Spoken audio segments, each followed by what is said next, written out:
let's see if everything is working properly. Jaden, what's going on? Can you hear me loud and clear? Hopefully. I know my Gallop Racer stream is paused for a second. Why? What happened to my... What? Is it buffering for you guys? No data. What the F?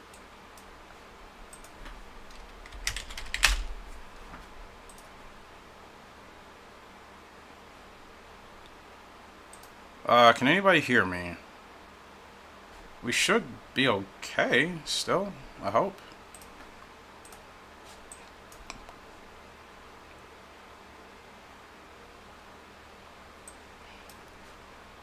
Okay, just making sure. My stream's set on.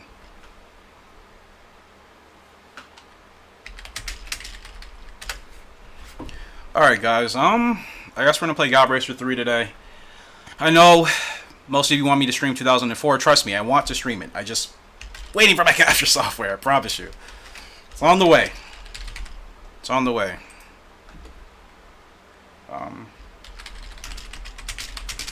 The Breeders' Cup Distaff, ladies and gentlemen, is up in 16 minutes, and I haven't even made my selections yet. In fact, I need to freaking find my notebook because I actually forgot the order I was going to select my horses in. Well, we will be playing Gallop Racer 3 as always. We have to name our new horse, so I guess we'll do a poll between Jaden and Jemmy for now, unless other people come in here. Just so we have a fair picking of who should name this horse.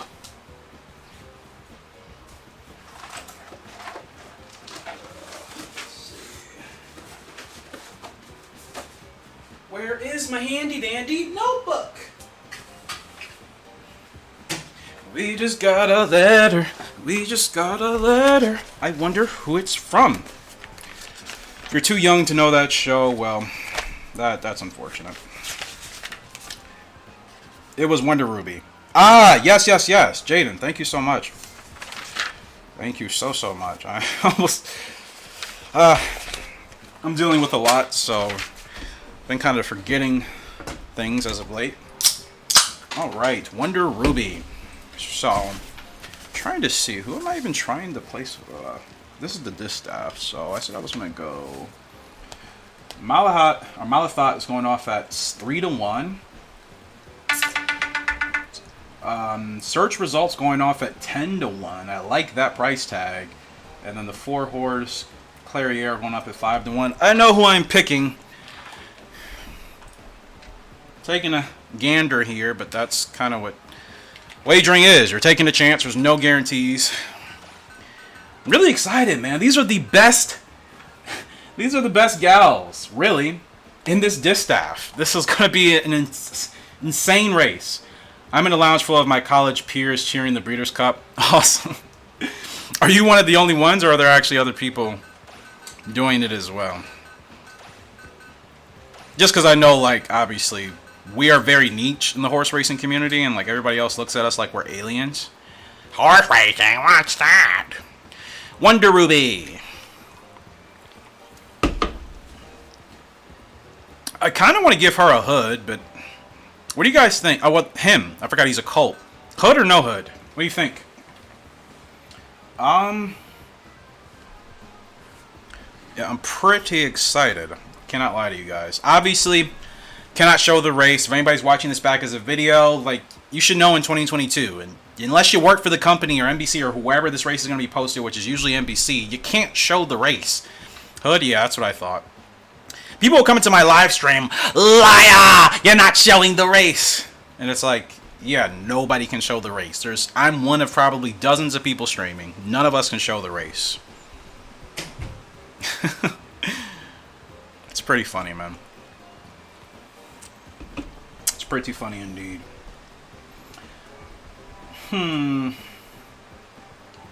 Let's go ahead. Wow. I hope she wins. So I'm going to go ahead and, what color should we do the hood, guys? For this race, I'll let you guys know a couple minutes before post.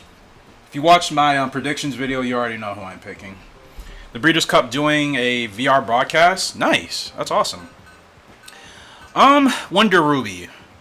Is this a cult? This is a cult. Why did we name him Wonder Ruby? That can't be the name we chose, is it? This is a cult. I don't think we would have named him Wonder Ruby. That works better for a filly. I don't think we were going to do that for the cult. Jaden, do you remember the other name we were maybe going to do? Because I thought Wonder Ruby was going to be if we kept the filly. But since this is a cult... Okay, that's what we said.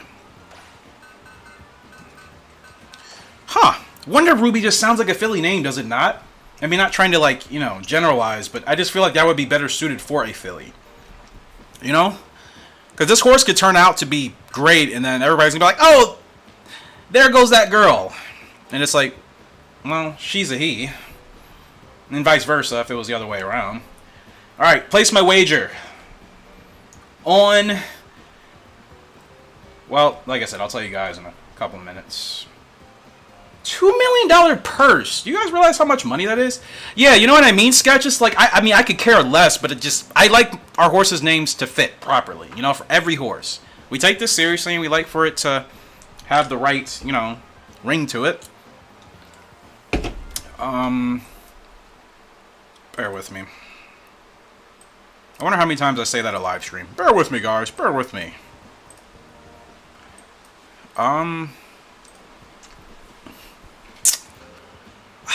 What is the name of the mom and dad? It was Deep Wonder and Black Ruby. Yeah, I guess keeping Ruby in the name is necessary, huh? Breeders' Cup is also live in Spanish? Yeah, it's probably live in several languages, I would think.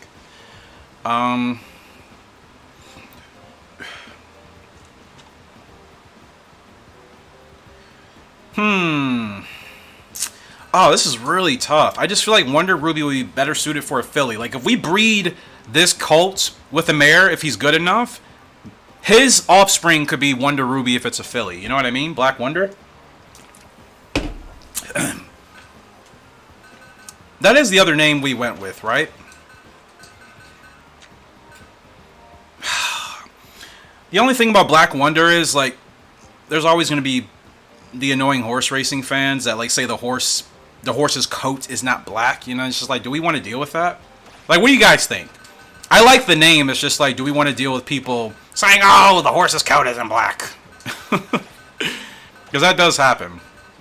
I remember I said something about a gray horse, and somebody's like, oh, it's not gray, it's like dark gray. And I'm just like, oh my goodness, we know, like, you know what I mean. It wasn't any other color. It wasn't bay, chestnut. It was literally gray, just a darker shade of it. But, like, I'm just like gray, you know, just for generalization.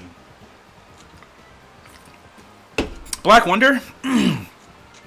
Yeah, I mean, for Black Ruby and Deep Wonder, I suppose that makes sense. Dark Bay for you neat freaks.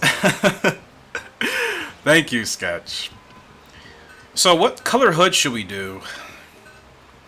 I feel like we haven't done a red hood in a while. Riders up. Riders up for the Distaff.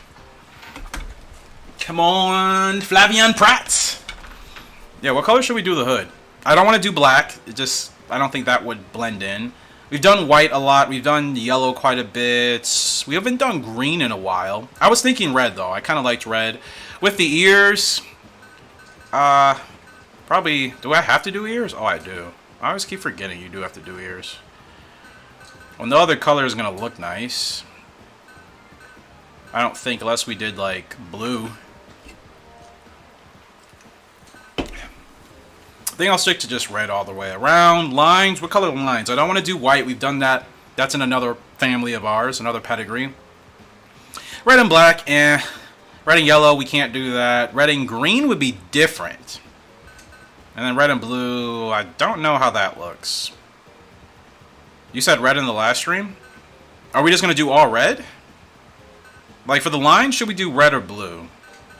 Or green. Green looks weird, but it would match our silks a little bit since we're green and yellow with our silks. I don't know if we should do just all red or put the blue. The black, we can't do any of these colors because those are for other pedigrees. You know, we like to keep the families unique. Yeah, let's just try red and green. Let's try something different. Trademark.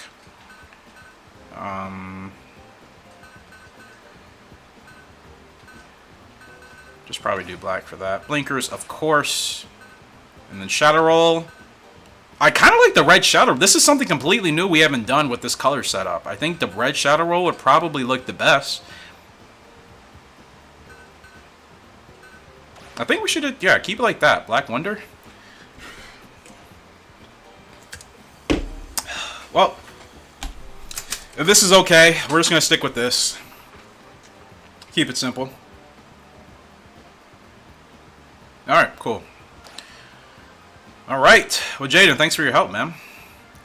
That horse is done. Let's go ahead and save right quick. And then, I suppose I'll probably just try to do one race before the actual Distaff race starts. And again, disclaimer, if anybody's watching and not commenting, can't live stream the race. I have to say that because every time I live stream like on a day of like an actual race, it's always some Yahoo. Why aren't you streaming the race? You lied. It's like, oh my gosh, you know, 14-year-old kids know I can't live stream the race, and there's like adults harassing me. Anywho's, bless my pass. She's 3 for 5. Beautiful filly here. Probably want to do a quicker race. Alright, they are out there for the post-parade. And where the heck are my headphones? I'm trying to think, who can I get in? Arctic Crop is 1 for 5? What am I doing with this guy? Oh, he's nowhere near his peak. That makes more sense. Yeah, Jaden, some people are crazy, man. You seem to have your head on your shoulders right, even though you're much younger than most of our viewers. So that's good, man. That's really good. 8 to 12 furlongs for Black Wonder here. Yeah, definitely a turf horse. Can't run this horse on the dirt, and that's fine with me. Not going to be able to race for a little bit of time. Courtly Navy. Filly we just picked up. Extremely fast. 5 to 8. Can't get her in the Royal Cup either. Ugh. Royal Cup is for who? Arctic Crop can enter. You could be crazier if someone said Taba will win. What? You know, no shade to Taba. I like that horse, but like I said it in my predictions video. I don't have confidence in that horse.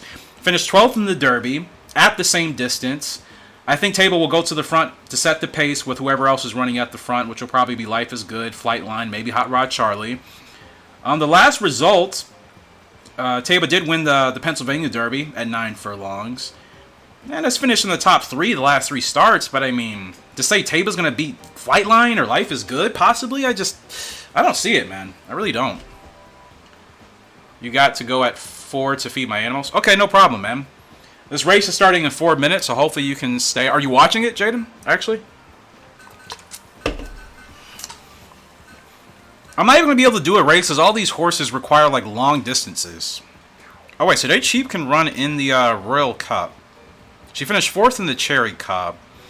What's her speed? That's 6 furlongs. She's 80. Is she faster than Arctic Crop right now?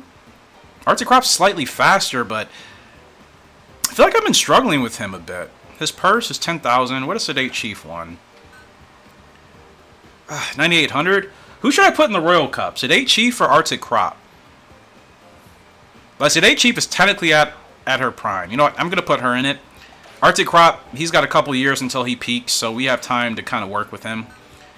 So we're going to go ahead and get her in this Royal Cup. Crop, yeah, I thought about it, but I'm like, I don't know if I'm going to be able to win it with him. Because we've only won a single race out of our first 5, and none of them have been grade 1s. Not great odds here with Sedate Chief. I probably should have put Arctic Crop. It's fine, though.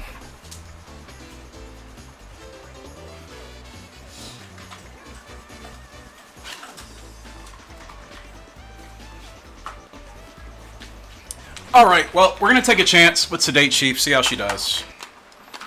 She's at her peak now. We got to see what she can do. Oh, man. This is going to be a crazy race. Crazy Distaff. And we're off here in the Royal Cup with Sedate Chief. And she gets out to an okay start, but fortunately, I forgot. They're going to be running really fast here. She doesn't want to be in last place, so we got to kind of hustle her to the front.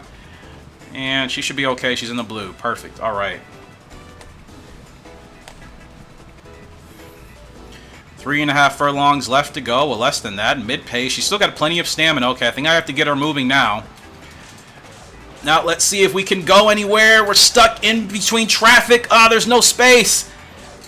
Can we shoot up a gap? Oh, no. Well, she's pushing through, but we're not going to get this race. Not ran. I did not get her in proper position. That's on me. I wish I could have that one back. Actually, I'm going to reload that save. Because maybe I should put Arctic Crop in there.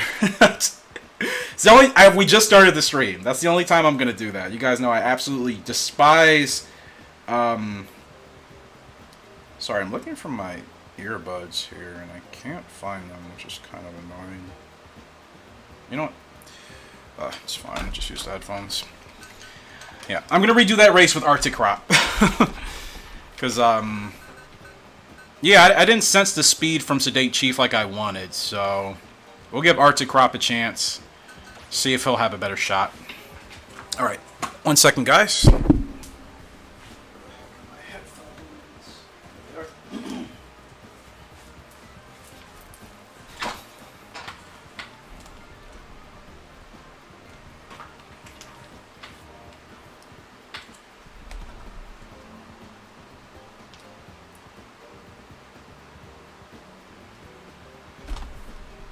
Alright.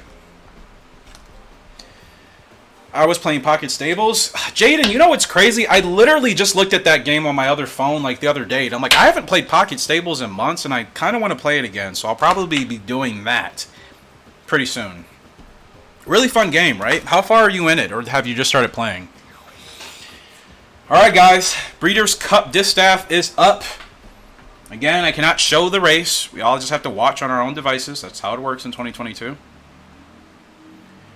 236 views. Wow. And it's about half a dozen or a dozen people in here. 7 years. Nice. Congrats, man. Game is really fun. Pocket Stables to me is like the perfect blend of horse racing and Pokemon. You know what I mean? Yeah, I appreciate anybody that has hopped in and viewed the video. Or viewed the stream, I should say. And if you want to stick around, we'll be playing some more Gallop Racer afterwards. My goal for 2023 is to live stream a lot more horse racing, and obviously not the races, but to do more discussions talking about the races. I didn't really get to do that as much as I wanted to this year. I've just been so busy with things outside of YouTube, but I'm planning on making that a goal for 2023 for sure. Oh, man. Let's see. Who's going off? The favorite right now. Nest going off at 7-5, really. I mean, no, Nest has won her last 3 starts.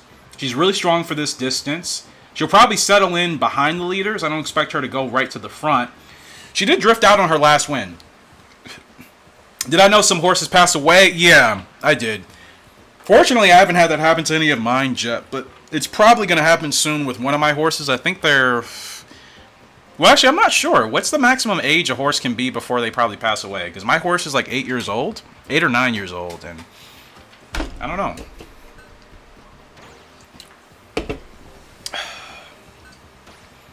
Even Fan, gosh, he's a beautiful gray, man. Slow spurt, but he's okay on the turf, but his cost is not that great. Yours is 7, yeah. Blue Stripe won her last 2 and 3, or she's 2 for 3 in her last 3, I should say. Even Fan is really beautiful. Do I have the money for this horse? No, I don't. I'd be broke. Oh, come on, search results. That's why I'm taking a gander here. I mean, if I'm going to wager, you know, I might as well try to get a little bit of bang for my buck. The 7 horse search results is who I'm pulling for. She beat Claire. She did lose to Malathot, though. She's finished in the top 3 of her last 3 starts. I think she'll roll with the leader. She's good for the endurance, and I really liked how she looked in the stretch her last couple of races. So I think she could surprise people. But knowing my luck, it's probably not going to happen that way. But no big deal. I'm just all for watching the girls run, because for those of you that know me, there's nothing better than watching fillies and mares run, man. I like the boys, but watching the girls run, they're just, because they carry obviously a little bit of lighter weight, they absolutely fly out there, man. They really do. Especially in person. Like, yeah, the colts and older are fast, but Yeah, I can't wait for Gallop Racer 2004's 200th episode as well. It's going to be really fun. Really fun. I'll be able to do that legitimately on a live stream. Set aside quite a bit of time as soon as I get my capture software. So, Sleepy Ruin, another beautiful gray. Her stamina's awful. Gosh, her stamina's really bad. And she's a closer. How good of a closer is she? What's her cost? 50,000. Why are these horses so expensive? Ay. Let me save right quick, and then the Distaff is up. Here we go.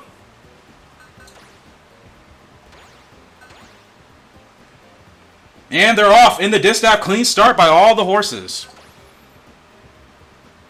Now look who's going to the front. Society. What I say in my prediction? She is so fast, man. Oh my goodness. She absolutely floors it to the front every time. Search Results is up there with her as well. Kind of be quiet. I'm sure people don't want to hear me commentate. Come on, Search Results. Bring it on home, baby. Ah, she's so fast, man. Society, she's so fast out the gate. It's unreal. She's like a rocket. She's like Butterfly Effect from our 2004 series. So where's the favorite? Nest is tucked back there in, I think, 6th. Yeah, Claire Air is way off the pace. See, Ness is drifting already, man. That's what I'm a little bit worried about. I don't know if that's going to work for her. Running 5 wide around turn 3? Come on, Search Results. Dig in, baby.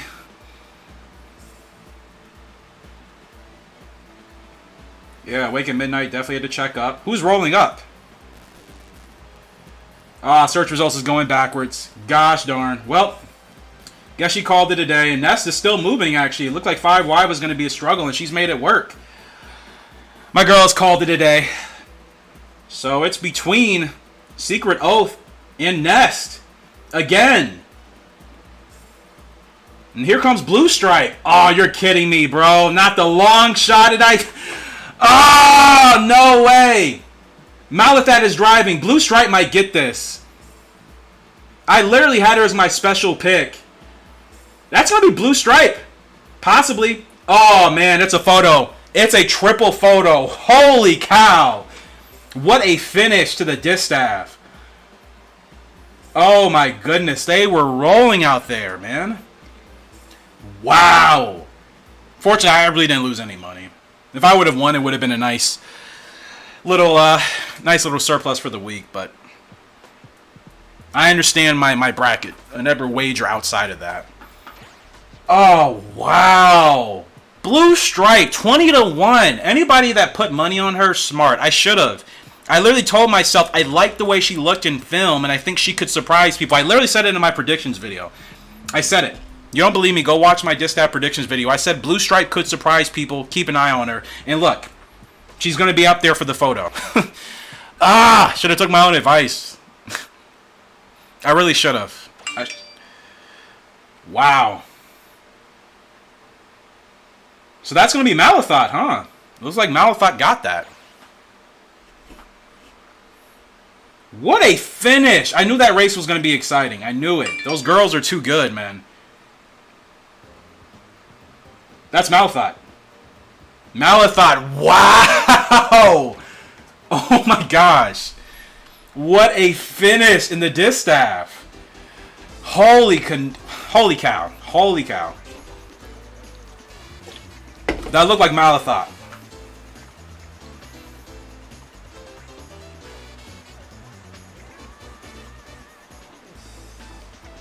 Wow.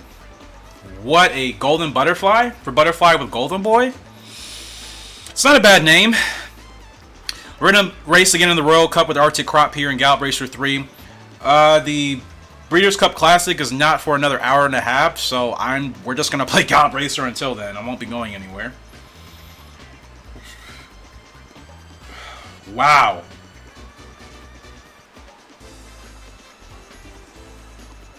Oh my goodness, dude. If you have Blue Stripe anywhere in any selections, you're probably going to have a decent payday. Depending, I don't know. Wow. What a race. What a race. What a race. Yep. Malithot, Blue Stripe, Clairiere, then Secret Oath, and then... Or excuse me, then Nest, and then Secret Oath. Wow. Wow, wow, wow, wow, wow, wow, wow. Oh, man. I should have at least... I should have placed something on Blue Stripe, because what was her odds? 24-1, bro. Oh, my goodness. I could have placed her to at least show a little bit of money for her to show. That would have been decent. I always do that on these days. Like, I never actually put my wagers where I really should. I kind of, like, second-guess myself. Anyways, we're racing with Arctic Crop here in the Royal Cup. Let's go. Come on, Arctic. You're the second favorite. Let's go, my boy. Down the stretch we come, and oh, that's Lost Saint. Lost Saint has got us beat. Unless Arctic Crop has an extra gear, Lost Saint's not going away, and it looks like we're going to finish 4th. We don't have any true sprinters right now. That's the problem. Except for... I kind of want to redo that, but like, I don't think there's any other horse that can run that race. I'll check. I don't think there's any other horse that we currently have that's fast enough to win that. I don't think so. I'll have to double check. Oh, man. What a race. Oh. We need a Honeybee and Gallop Racer 3. We had one. Well, he was a colt, not a filly, but I agree. We definitely need a Honeybee. It's so crazy you mentioned that. I was literally thinking about her before I started... I think when I was editing videos like last night, I'm just like, gosh, I need a closer like that again. Portly Navy, could I have put her? She's not eligible to run. I'm reloading the save again, last time.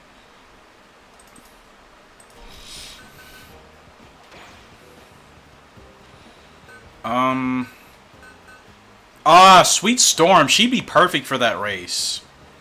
But I don't think running her 6 furlongs is a good idea. Ice Crash, he's not ready to run. Yeah, we have like no real sprinters. You know what I mean? Courtly Navy is the closest, and for some reason she can't run in the Royal Cup. Just kind of annoying.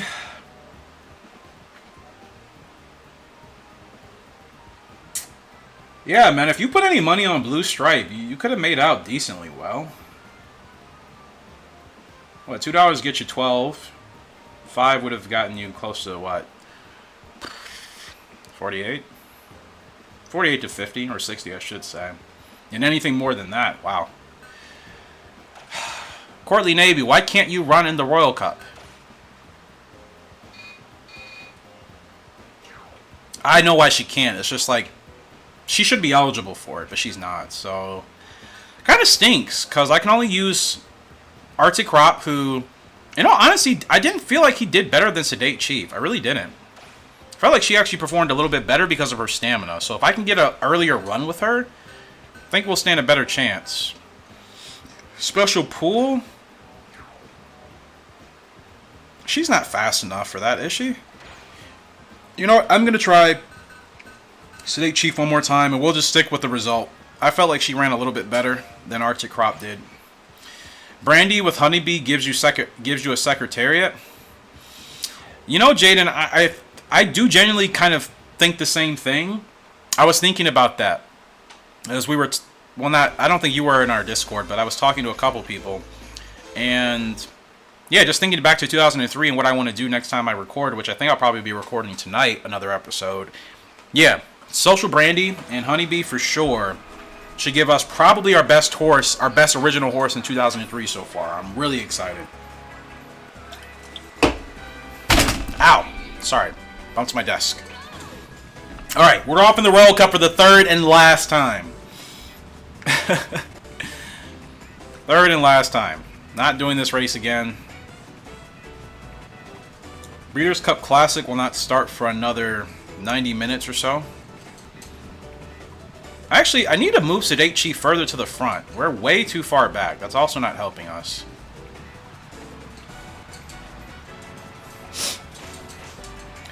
Come on, Sedate Chief. Show us what you got, my girl. What is her spurt really bad? I feel like she tires out really quickly in the stretch. Like she's pushing strong, but it's still going to be the same result. Oh, that's such a bummer. We just don't even have a horse capable of winning this race on any level. We just don't have a fast enough horse. Lost Saint is one of the fastest horses in the game. Ugh. Gosh, not even close. I'm just going to stick with it because I'm sick of redoing that.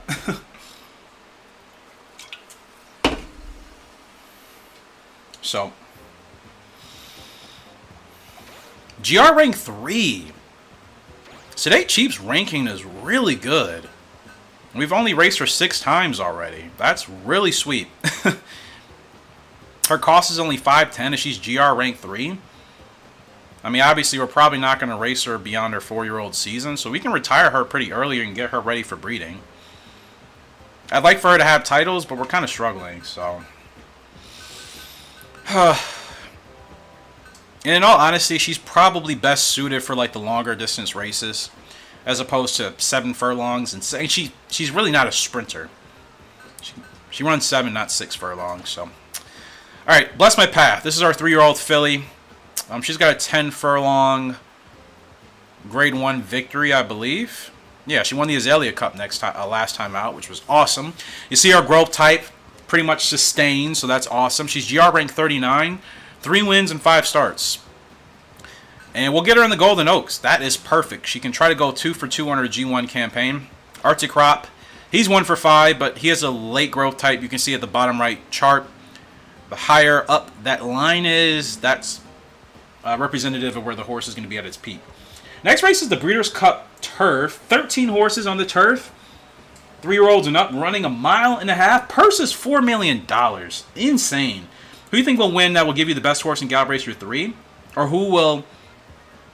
or Gallop Racer 2003. I agree with you, Jade, and I think Social Brandy and Honeybee so far. Granted, remember, we've done Social Brandy and Easter Pool.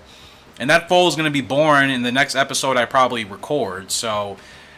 it's either between Social Brandy and Easter Pool or Social Brandy and Honeybee. I think Social Brandy and Honeybee will give us our fastest horse.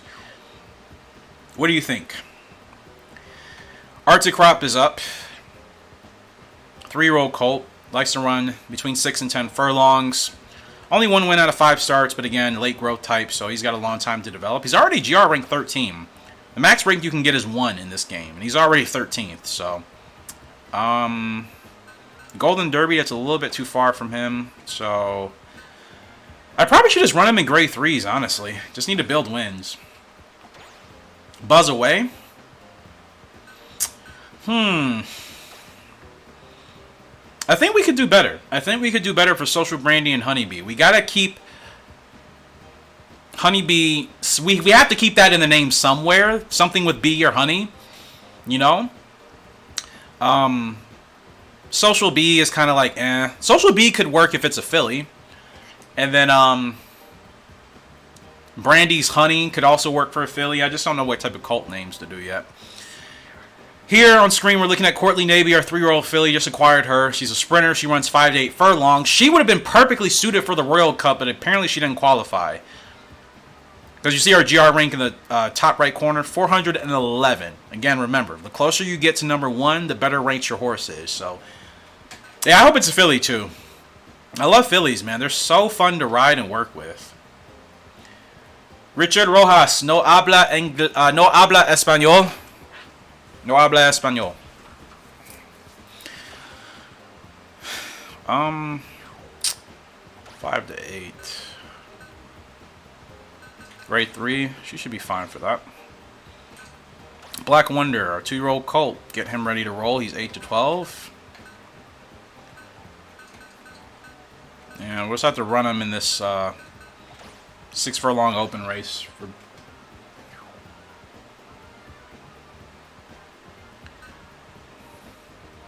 Alright, I think we're all booked up here.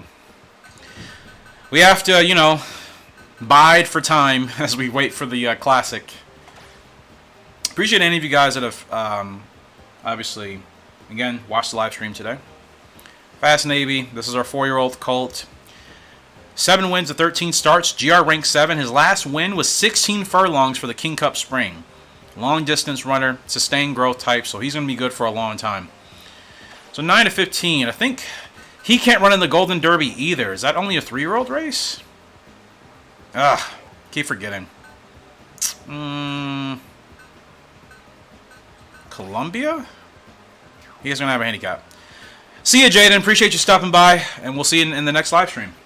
Or if you come back later. I'll still be live about an hour and a half from now, but if I don't see you, thank you for stopping by, and enjoy the rest of your day. We'll see you next time. All honesty, it's probably just going to be me playing Gallop Racer and talking to myself, which I'm okay with. So, you guys are watching and just not commenting. I'm fine with that. No problem. Special pool is up. I have to commentate because this is going to be obviously still up as a posted video once the live stream ends. So, it'd be kind of weird to not talk, even if nobody's actively talking in the chat. So, I'm just going to treat this as if I'm actually recording just a regular YouTube video, which always requires you talking to yourself anyways. So here we are in the grade 2. Going 10 furlongs on Distaff. Condition is fair. And the favorite is the 4-horse Trifane. Going off essentially at 2 to 1. We're on special pool. I think I said this was going to be her last race before I retire her. Your girl Ness lost. Dude, I foolishly wagered on search results even though I really liked her. I thought she could kind of maybe surprise people, when in reality the horse that I actually said in my predictions video yesterday that would surprise people was the 2-horse Blue Stripe, and I put no money on her at all. She didn't win, but still I could have gotten something for her. I was worried about Ness, man. I said it in my predictions video that I was worried about her coming around turn 4 because her last race she drifted out wide and I wasn't sure how she was going to handle going 5 wide in this turn 3 on the backstretch, and it worked, and then she, again, it just felt like she kind of drifted out, and then she just lost so much ground to, you know, Malithot, who was driving, Blue Stripe driving, and then, of course, Clairiere, who was always there on the inside, so. I had Nest, Blue Stripe, Exacta that got to waste. Yeah, trust me, I won nothing either. I won nothing either, so. That would have been a nice Exacta if Nest would have won, especially. Well, 7 to 5. Well, what do you think? Would that have paid decent with her price tag, though? Because initially she was going off at 9 to 5 for the morning line, and then obviously she got bet down to 7 to 5. So, Blue Stripe, man. I wish I would have at least placed something on her, a place, whatever. Obviously, exotic is the way to go, but just I thought about it. I'm just like, nah. She's probably not going to finish in the top 3, and she finishes in a photo finish. Like, I swear it happens every time I live stream one of these races. The horse that I really want to wager on, I don't wager on, and then they end up doing better than whoever I actually put money on. Let's roll, my girl. No whip yet. It's our last race. Let's see how she drives. Okay, she's got a nice drive here. Furlong left to go. I don't think she's going to catch the leader unless they really tire her out. She's very consistent. I got to give it to Special Pool. She's going to finish for 3rd. That's fine. I'll take that. I will take a 3rd place finish. The next race I didn't do my research on, and I'm just going to enjoy it. So I don't really care who wins. But the Classic, I'm really looking forward to that. And I got to be smart about who I wager on in that race, too. And I'm going to do a couple. I literally only wagered on search results in that race just because like I felt it was too wide open to bet single-handedly on anybody else, and I like the price tag on search results. She was one of the better horses for that price, but she ended up finishing 6th or whatever, so that didn't work out, but that's horse racing. I don't like who's going to beat Flightline. This guy is undefeated, and he's shown no signs of losing. A 20-length winner last time in the TVG Pacific Classic at Del Mar. Like, Taba, I don't think can beat Flightline. Life is Good, I think, has a chance. Happy Saver, no. Hot Rod Charlie, that horse fights a lot harder than I think people want to admit. Epicenter, maybe if everything goes right. I'm still not 100% confident yet in Epicenter.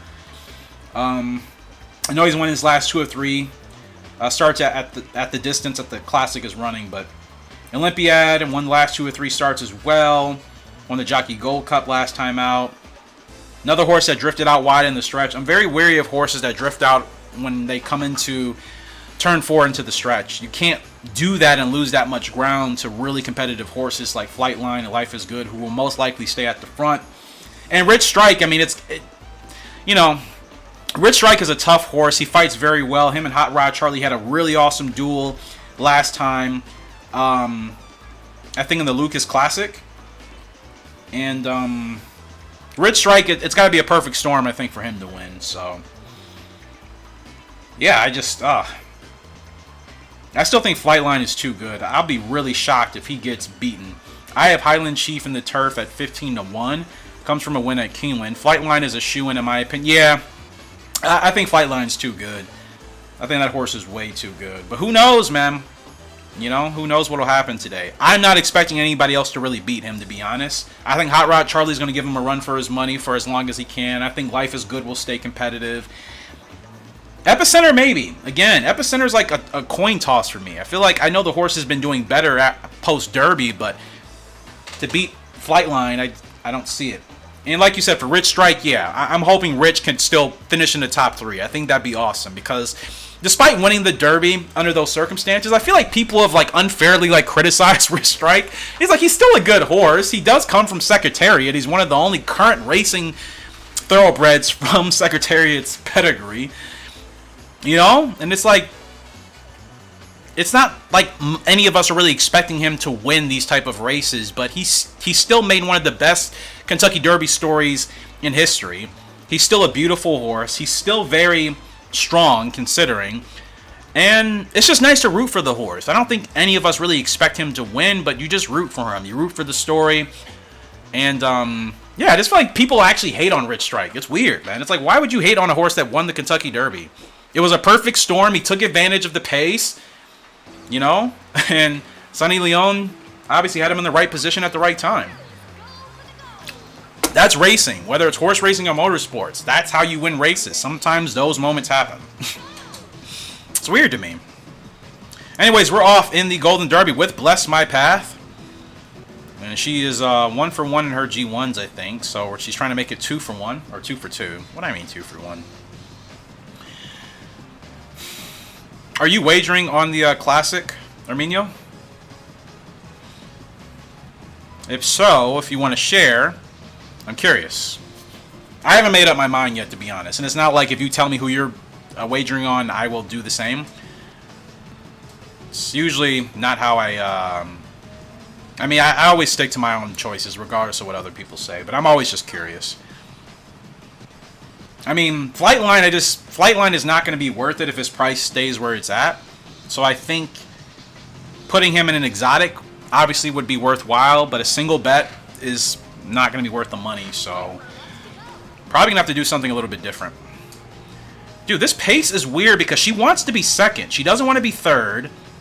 Nope, Flightline is just too good. Yeah, that's what I'm thinking. What has this pace been? Has it been fast? I didn't check. That's fine. That's fine. All right, we're going to go now. Let's go, my girl. Let's go. Oh, look at Bless My Path. She's got the endurance. She's got the endurance. She's making a great run. Look at our filly go. And Bless My Path with half a furlong left to go. She's going to cruise on along to win the Gold Derby. Let's freaking go. 2 for 2 in grade 1s. 2 for 2. Easy win. Easy win for our girl. That's how we get it done.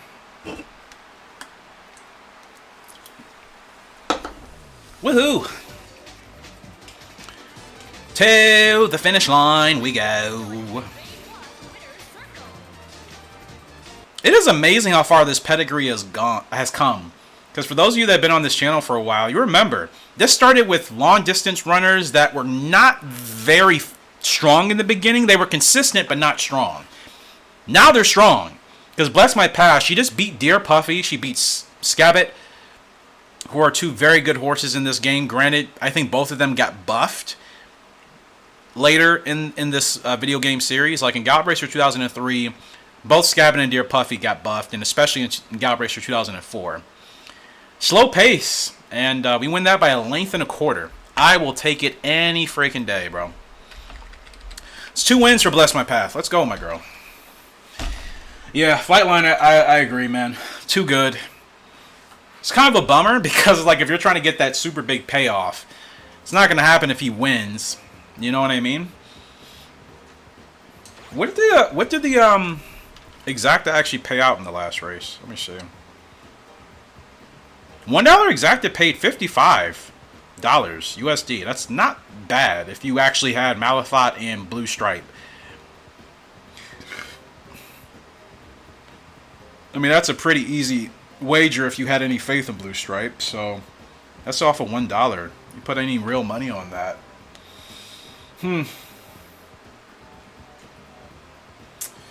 All right. Bless my path. Let's go, my girl. Great win. 4 wins and 6 starts. She's GR rank 3. And she's cruising all along. She's not even at her peak yet. So the fact that she's winning like this, and you see her speed rating for the dirt is 44, she will never run on the dirt. Never, never, never. But that's not what she's designed for, so that's okay. Alright. Obviously, I'm just killing time. I've really raced with Hellbilly 28 times? Why does it not feel like that? GR rank 10. He's got 15 wins and 28 starts. A purse of over 115,000 points.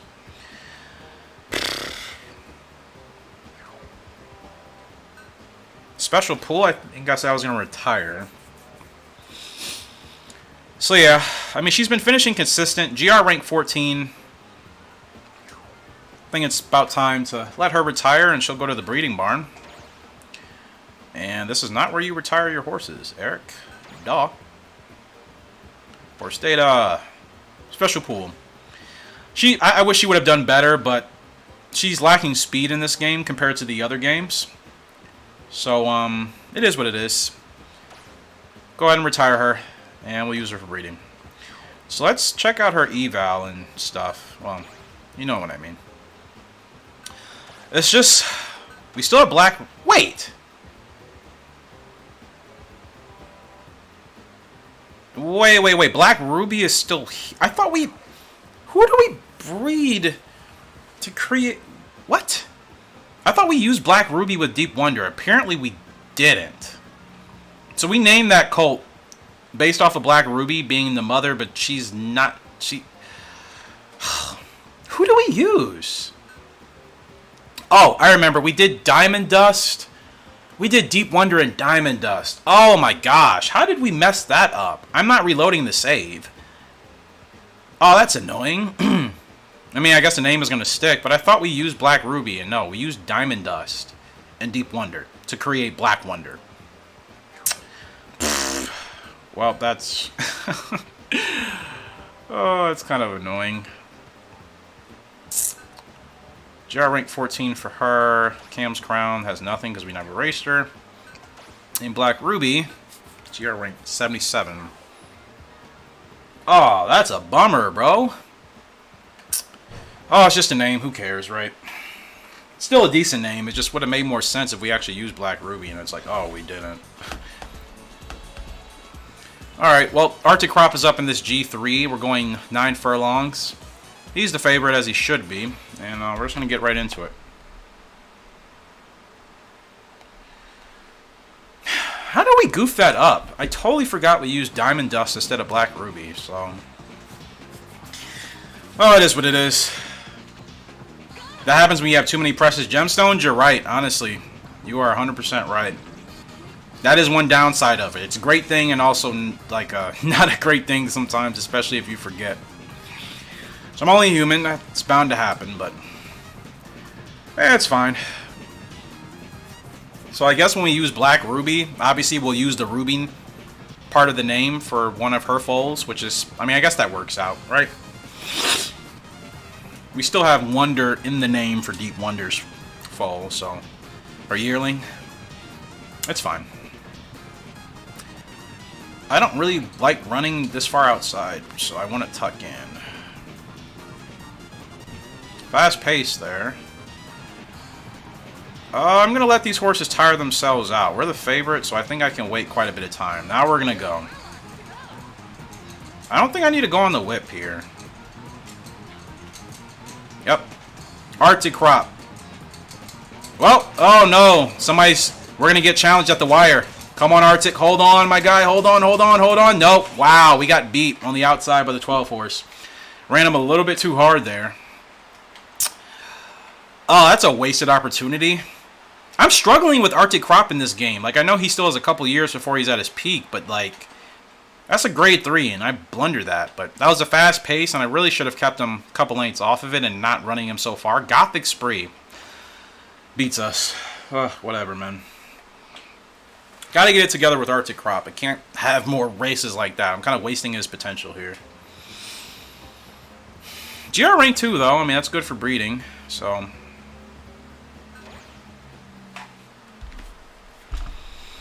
Oh, man. What a Distaff. That race was really fun.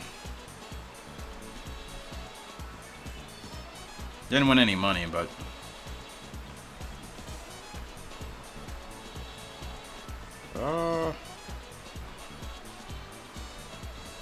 That's weird. Corley Navy, our 3-year-old filly. She's up in the Utopia grade 3. It's a 6 furlong sprint, and she's going to pay 30 cents to win. So betting on her would be the biggest waste of your money. 30 cents to win. See, she should have been in the Royal Cup. She's fast enough. She has like a 94 speed rating. It's kind of annoying we couldn't put her in there, but it is what it is. It is what it is. Alright, here we go. And we're off in this grade 3 sprint. Yeah, it's a good start for Courtly Navy here, and probably just going to settle her back here and move her to the inside. It's pretty good spacing. So the Distaff will start about an hour from now, or at least they'll be probably at the post parade by that point. More like 80 minutes, actually. I kind of lied. Okay, I wasn't paying attention. We got to get going here. But Courtly Navy is fast. Watch what she does. Watch her fly. Watch her fly on the outside, man. See, she should have been in the Royal Cup. We would have won that easily. We really would have. Last to first. Eat it. Alright. Good win. We have another sprinter on our hands. I love it.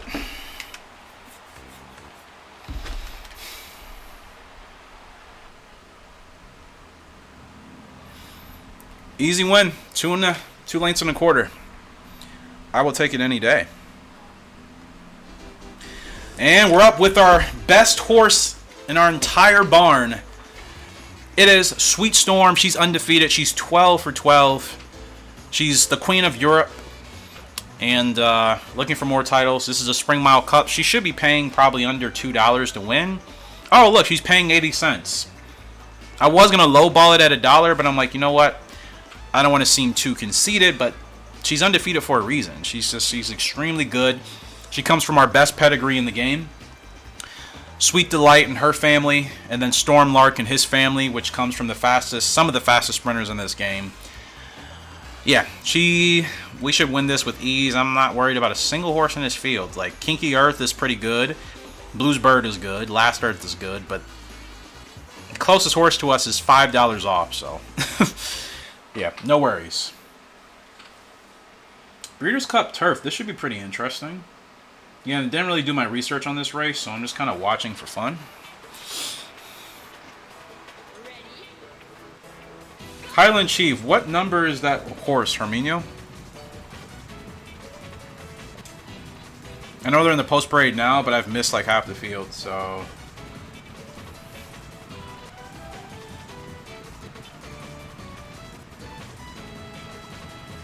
Okay. Sweet Storm. She's in good rhythm here. 15-1. Highland Chief, is he 3? Or, hold on. I'll look after this race. Why am I trying to guess? Mid-pace, 46-3 at the half. Good thing about Sweet Storm is I can hold her quite a bit. Hold, hold, hold, hold, hold. Now let's go. And look at her take off. Look at Sweet Storm take off. Oh my god, she's so fast, man. She is so good. Look at our girl go. Destroys this field. Destroys this field. More than half a dozen length winner. Easy money. Every time. Easy money. This is the culmination of years and years in this game of proper breeding. Sweet Storm, she gets it done. She's 13 for 13 in her career, and that's her 8th or 9th grade 1 win. Ah, she's so good, man. She's so good. I wonder if I should breed her and Hellbilly. I don't know. She wins 5.5 lengths? Close to half a dozen. It looked like it was more, but she wins the Spring Mile Cup. It's an easy win for her. And she's rolling on along.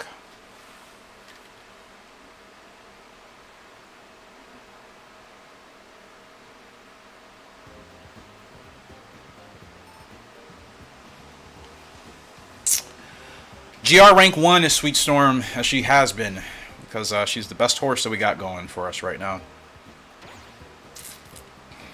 Do a quick save. I wonder who I should breed her with. We don't really have any colts that I think are worth breeding with her. Hellbilly's probably the closest one. What's his GR rank? 11? Ugh. Fast Navy? I forgot. Maybe I should breed her with Fast Navy. We can get sprint. I mean, we can get a super power horse from Fast Navy and Sweet Storm. Yeah, that would probably make the most sense. They both raced 13 times. She has twice as many wins as him almost, but they're both on a similar trajectory. 112 turf rating for Fast Navy, 120 turf rating for Sweet Storm. I think we got to breed those two 100%. In fact, I'm going to put that in my notes right now so I don't forget. Breed Sweet Storm, or Fast Navy plus Sweet Storm. All right. Let's see, that horse's number is...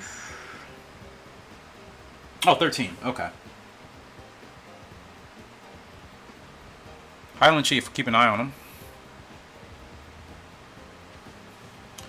Hellbilly.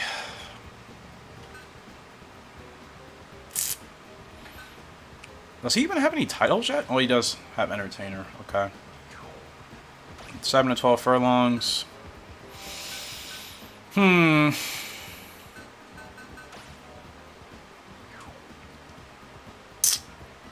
think we should try the Summer GP. I don't know if he's capable of winning the... Well, 15 wins. He might be capable of winning the Diamond Cup. Ice Crash. Are you capable of winning the Diamond Cup? No. Is anybody ready for... Maybe... Fast Navy. I have you in the Ontario. Why? Can you run in the Diamond Cup?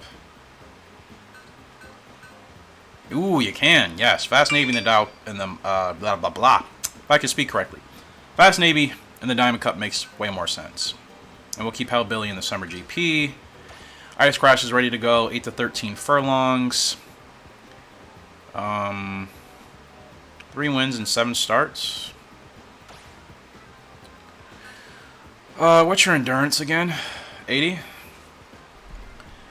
Oh, not today, bots. Not today. Not today. Not today. Not today. Alright.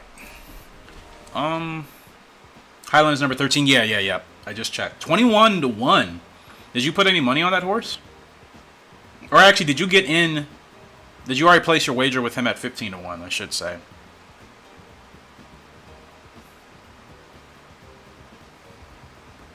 What do you like about Highland Chief? I'm curious. Not saying that in a bad way at all. Just I didn't do my research on this race, so I really know nothing about most of these horses. 8 to 13. I think we can run a grade 2. All right. Sweet Storm, undefeated, 97. Well, technically she's a 120 turf rating for the speed. Oh, it's insane. Great growth type. Her and Fast Navy should give us an insane horse. Man, I am hungry, but don't really want to eat yet. So I'll probably be hungry later. That's what happens when I eat too early in the day. I always end up getting hungry later, even if I eat a lot very early. So I usually like to kind of like fast, like for sure mornings and early afternoon, and eat closer to like 6 or 7. Ice Crash is up, and I don't know if I'm going to do this race yet since they're about to run this Breeders' Cup Turf. Crafty Saints in this field. Odd Cowboy, excuse me. Yeah, those horses are really good. We're probably going to struggle. Actually, we can get this race done right quick. Let me get it done, and then we'll go ahead and watch. Highland Chief. I low-key just want to place, like, a couple dollars on this horse just for the heck of it. At 15-1, he comes with a good from when he's no superstar, but the field comes up soft. Well, you've kind of convinced me, so I'm probably just going to go ahead and do that. Can I pause? I got to start late. Okay. Pausing. I'm just kind of taking a gander here. Okay, so I'm going to have to... You know what? I'm just going to put in 10 anyways. Alright. Highland Chief, where are you?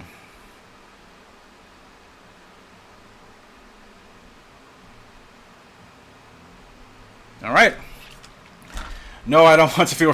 Oh, dude, trust me, I never wager outside my bracket. It's money that I'm okay with losing. That's always... I've done that with horse racing since I was legally allowed to wager. Let's just say that. So, like, trust me, I mean, I'm 31 and yeah.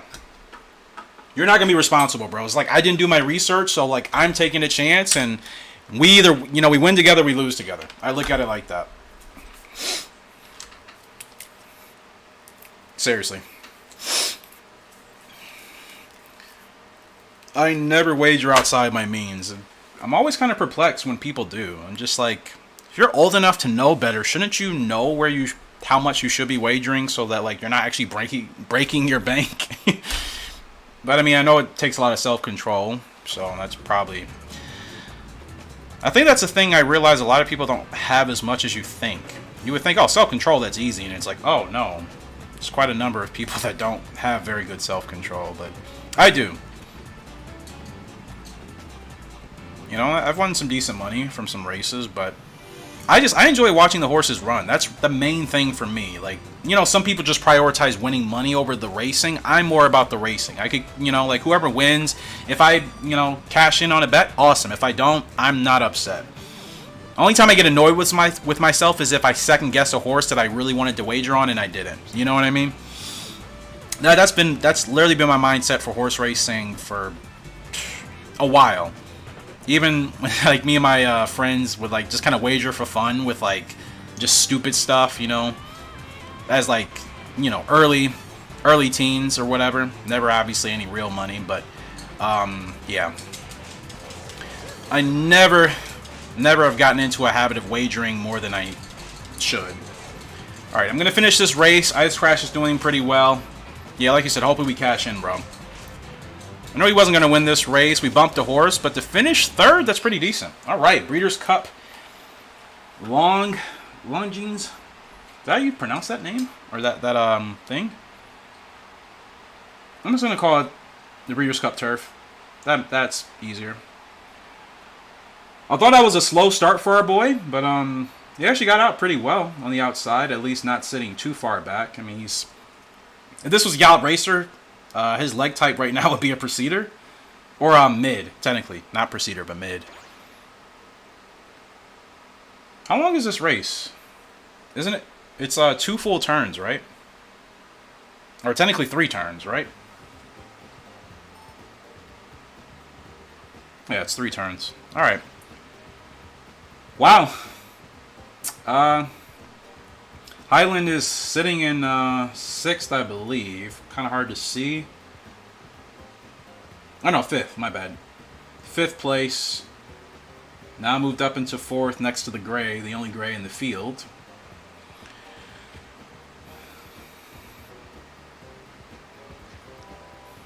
The turf is a bit easier for these horses, right? I mean, it's still a long distance, but they're not running. I mean, they don't have to go so far around, you know, turns 1, 2 to 3 and 4, as opposed to if they were on the dirt layout. It's a much longer way to go around the track, obviously. Hey, Highland's not looking too bad here.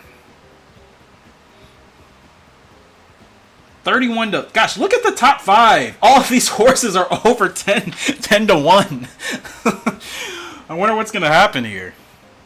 Highland in third. Can't even hear. What am I doing?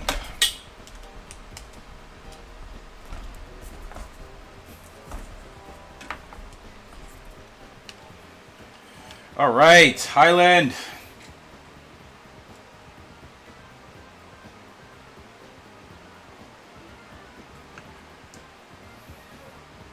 I love the stretch for turf races, man, because so many of the horses can actually compete.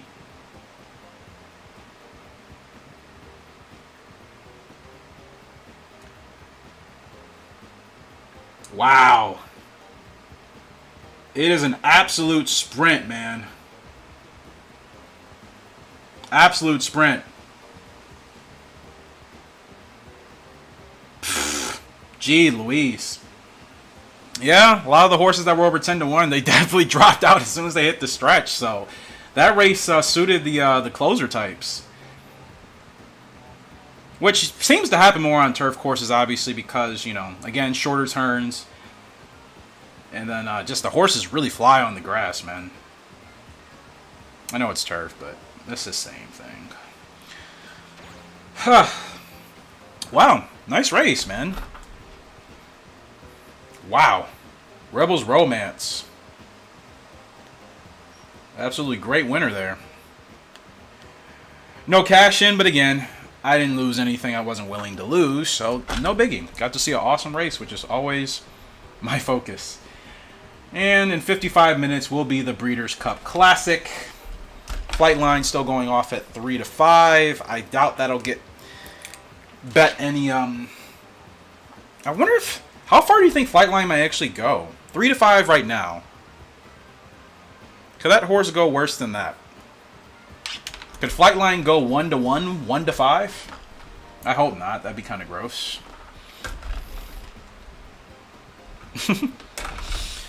All right, so 55 minutes left to just kind of stall.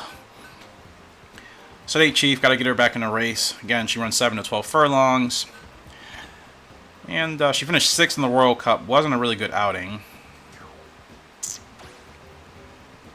Probably need to put her in a grade 3. Run her 9 furlongs. That's probably better suited for her. So, and I think that's all we'll do.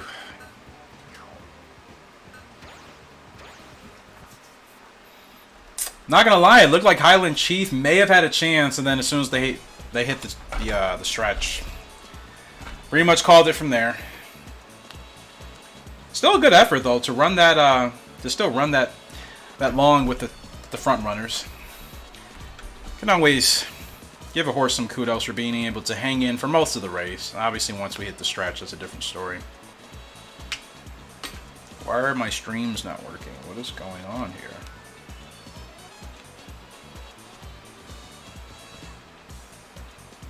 Hold on, guys.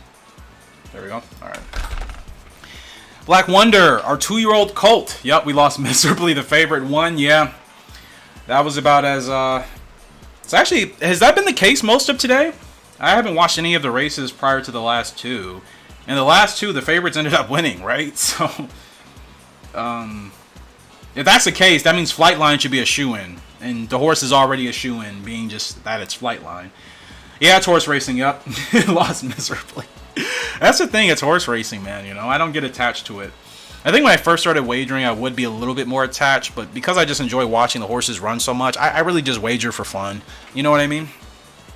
I know some people like do it as like a hobby and like a real thing, but like it's on that side of it, it's not that deep for me. I just love watching them run. That's way more important to me than trying to win a race per se. Beautiful creatures, man. Seeing them run, that's a special thing. That's a special thing, you know? Black Wonder, again, our 2-year-old colt. He's ready to make his debut here.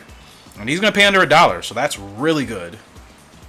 Take a look at him. We went with red and green. And, yeah, I kind of like the look, actually. It's different than what we've done for any of our originals. So, let's get into the gates and get rolling. Actually, I probably should eat now. Probably do after this. Just probably set some races to watch ourselves.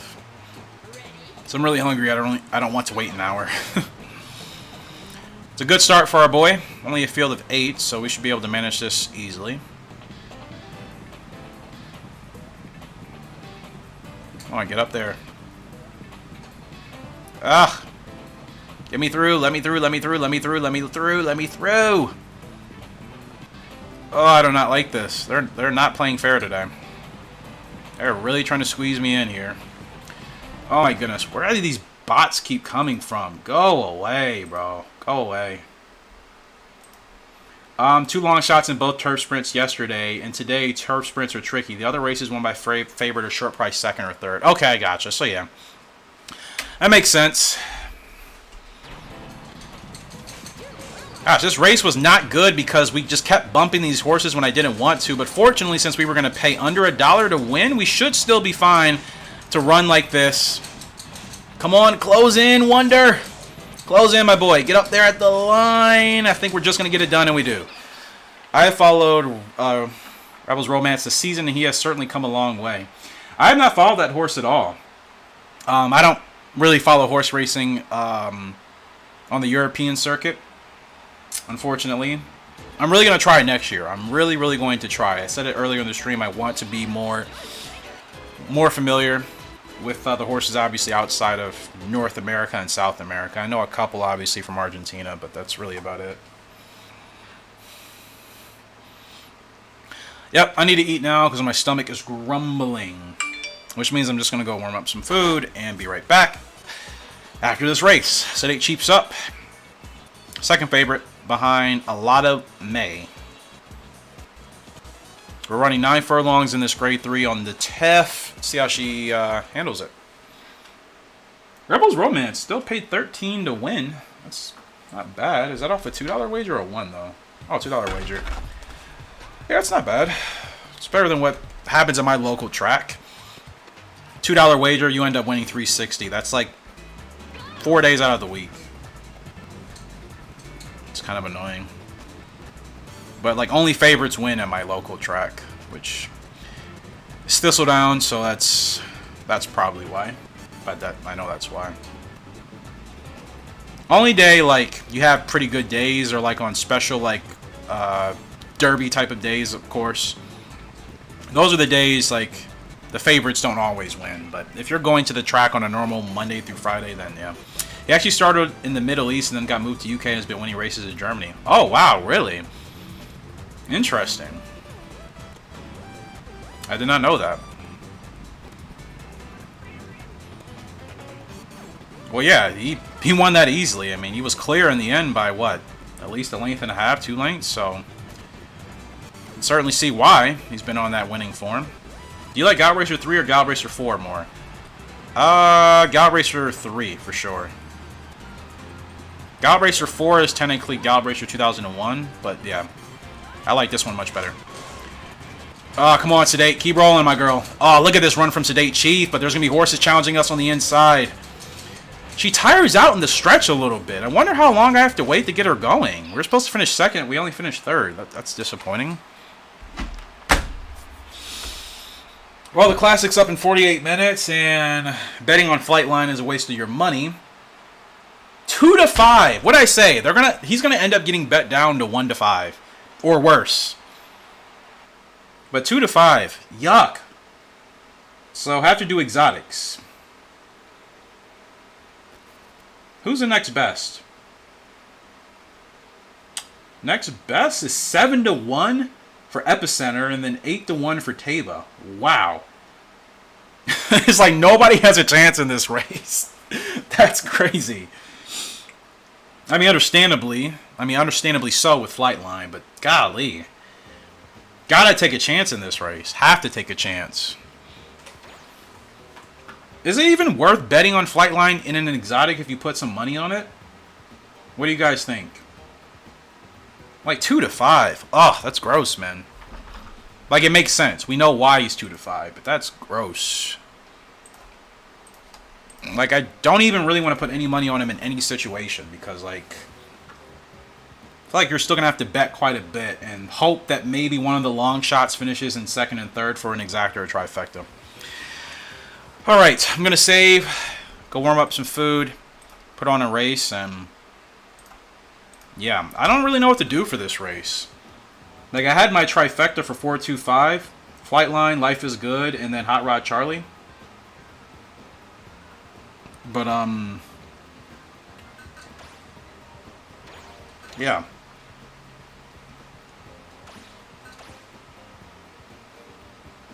Still, like, this race is open. If Flightline wins, any of these horses can finish in second or third.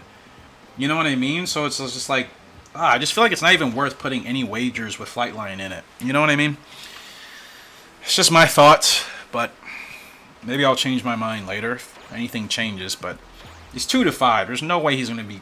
I mean, his price is going to continue to fall if it doesn't stay at 2 to 5.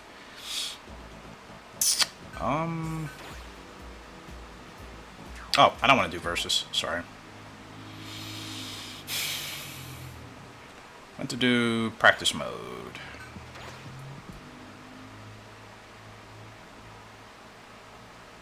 $35 to 1 for Happy Saver.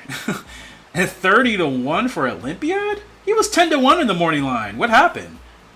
Any idea why he got shot up to, well, why his price went up to 30 to 1? I don't want to say that about a horse. It feels weird, but 30 to 1. What happened?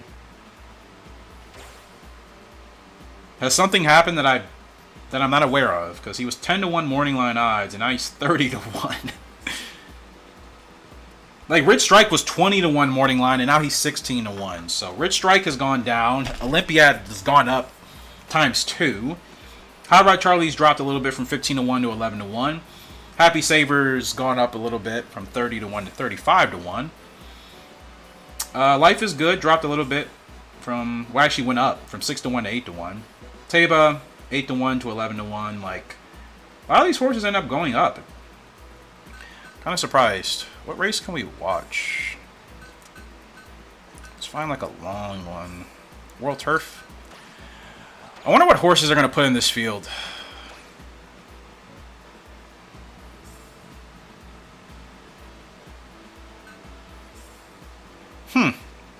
I'm just going to stick with it.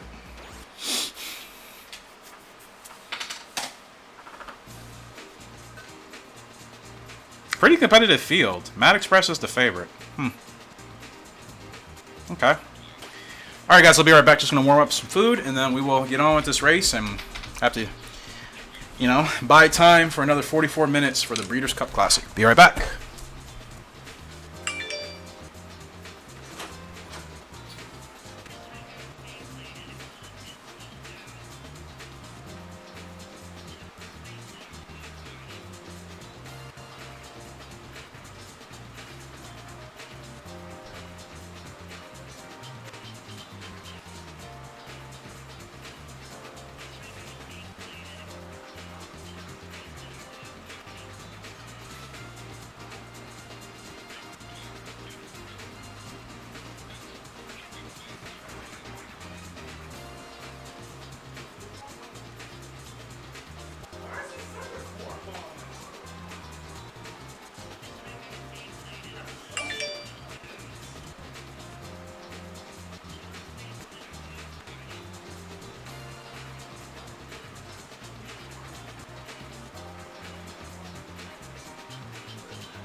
I followed Rabel's romance this season. He has certainly come a long way.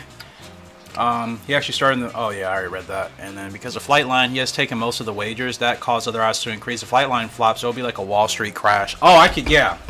1-2. What'd I say? I knew it was happening. I'm like, he's going to get bet down to 1-2 at this point.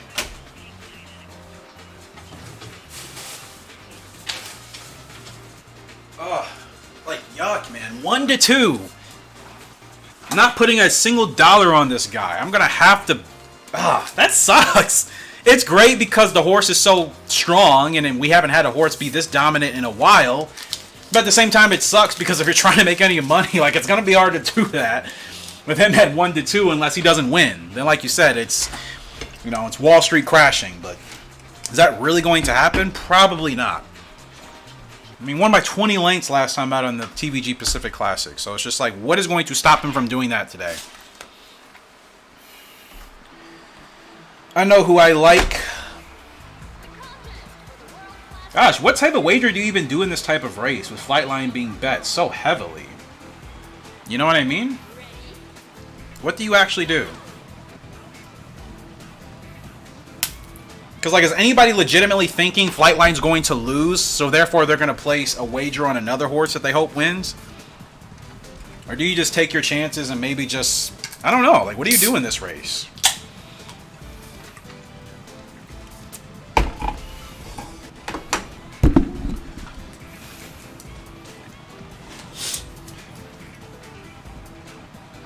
I genuinely don't even know what you do in this type of race, man. Last race I'm wagering on for the day, obviously, so I like to have an idea of something to wager, but I have no idea.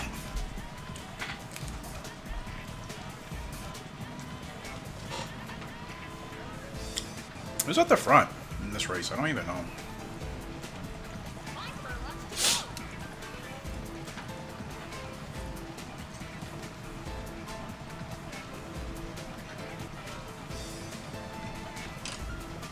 Petite Creek? Gotcha. I probably just missed it as I looked down to eat. Well, they're in a stretch. Stable Value's in second. I wish this thing would, like... Okay, Global Song's in front now. Wow. To dash to the finish here with the World Turf Cup.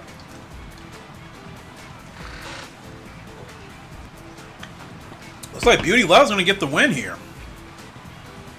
Beauty Love is a strong horse in this game, so... Guess that makes sense.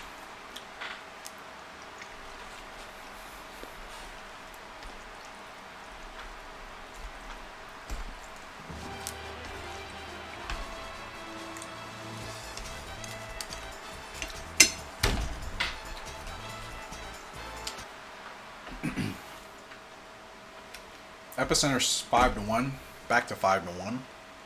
So Epicenter's back to his morning light odds.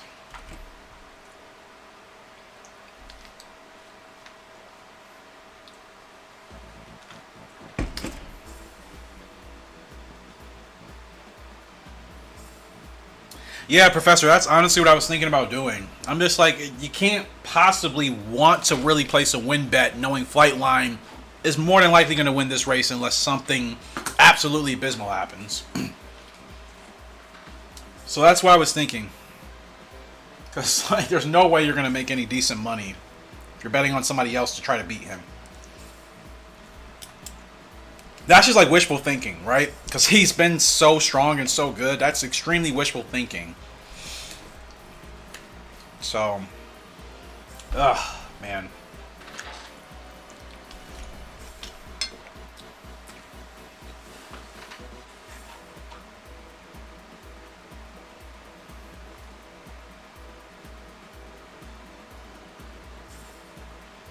I mean, Happy Saber's 37-1. I don't think that horse is going to have a chance today. Wasn't really impressed with what I saw from previous races, so... You know, you got 11-1 on Taba. I think that's reasonable, but is Taba going to finish behind Flightline? I don't know. You got 12-1 on Hot Rod Charlie, which I like Hot Rod Charlie as a horse. I may just wager on him for that reason alone. 12-1, decent. Rich Strike's still 18-1, but I never know with Rich Strike. I think he's done better. He hasn't really, I mean, He hasn't won like he's won from the Derby, obviously. But I think he's been relatively consistent over the course of most of his races post-Kentucky Derby. And then Olympiad. Why is Olympiad 28-1? Does anybody know? He was 10-1 morning line odds. Like, I understand the flight line thing, but why did he get bet so high? What has happened? Is he hurt? Is he did something happen that I just have missed in the news? Like, how do you go from 10-1 to 28-1? That's a big jump.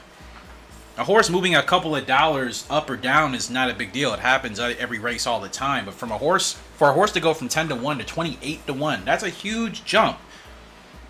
What is it that has scared people about Olympiad? That's like scared money. You know what I mean? It's people saying, yeah, don't really want to take a chance on this horse at all.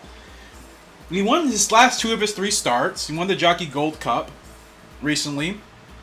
Playing a challenge for the lead, but again, similar to Nest, I'm worried about him drifting out wide coming into the stretch. I think that's something to be concerned about. But, like, what happens? How do you jump from 10-1 to 28-1?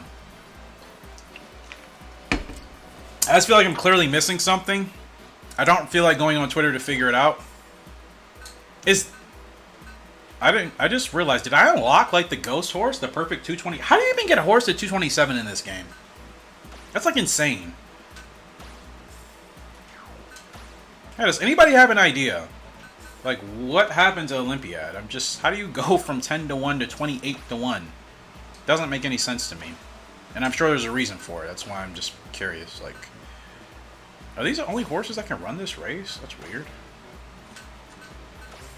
As far as, like, special horses.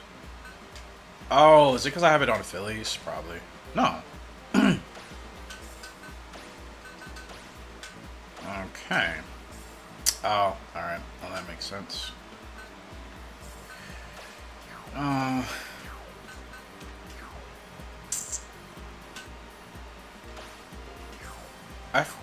always forget how to sort this by actual. Oh, let's have it by name.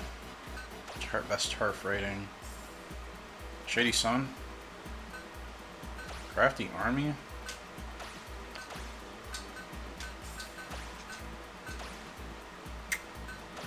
Alright, we're just going to stick with these horses for now. 16 furlongs for the Prince Cup. We'll watch. Yeah, 28-1 on Olympiad. Look, morning line odds, 10-1. He has the biggest price jump in the entire field by, like, a colossal amount. What happened? Was it a jockey change or something, maybe? I don't remember who was supposed to ride him previously. Ay. Oh, wow. This Gallop race... This Gallop racer horse is insane. Why would you put a 227 horse in a game? That's, like, unbeatable. Where's the fun in that?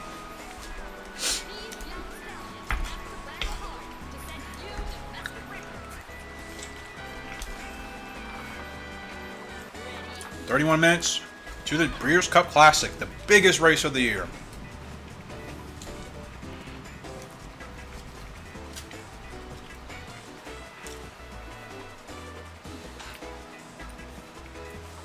With arguably the best horse of the year. There's no way this horse is that far ahead already. What is the point? Where is the horse? I really don't understand why you would make a horse at a 227 turf rating in this game. What is the point? That's so obnoxious. I'm curious, can I race on that horse? Since trying to spectate it is a waste of time. Let me see, what's the stream doing? I haven't checked in a while. Wow, 2,100 views. I appreciate you guys. Thank you so much. Thank you for the likes, and thank you for hanging out. I really, really, really appreciate that. Hopefully, you've been enjoying yourselves, even if you're not commentating. If you're not chatting, which doesn't bother me. Hopefully you guys are having a good time today.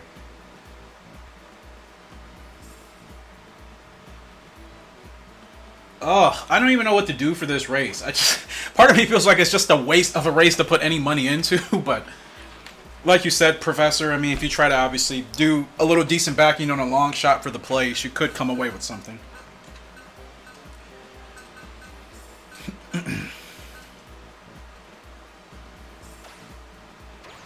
I want to run the Sprinters Cup and just see, like... Wait, am I still watching a race? Yeah, I am. Not what you're supposed to be doing, Eric. Player control.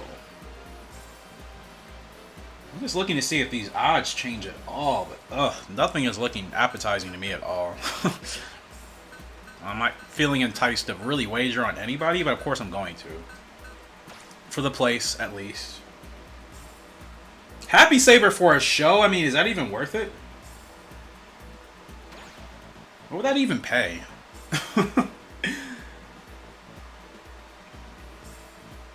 Ay, ay, ay.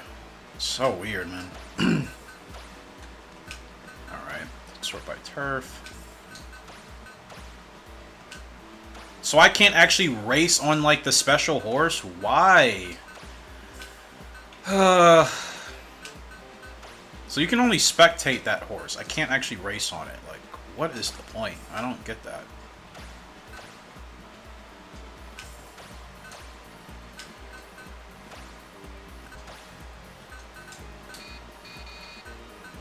You really can't race on that special horse. Or is it only a certain race you can do? I think I know what I'm going to do in this race. If you guys have any idea what you're going to do, you can feel free to share or not share.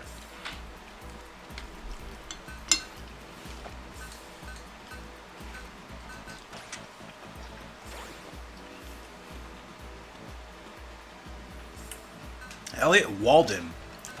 Interesting name. Sounds like something from, like, the Pixar movies.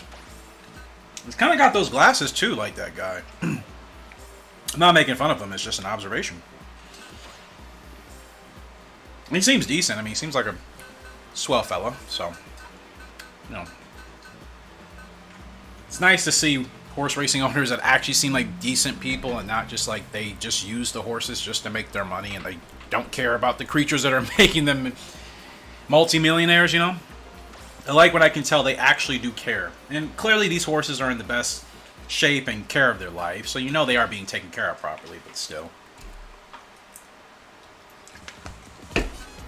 I mean, we know from certain owners, obviously, everybody doesn't quite care about the horse's well-being as much as they should, which is a shame.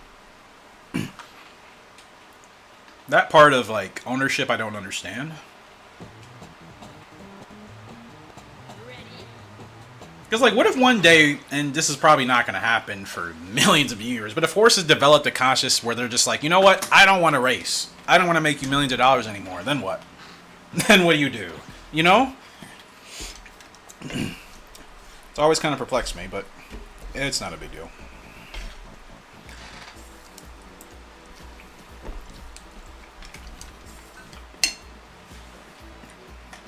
I'm trying to understand why I can't race with that horse. I'm sure some of you watching this as a video know why, but obviously, if you're not in the live stream, you can't tell me, so I'm just guessing here.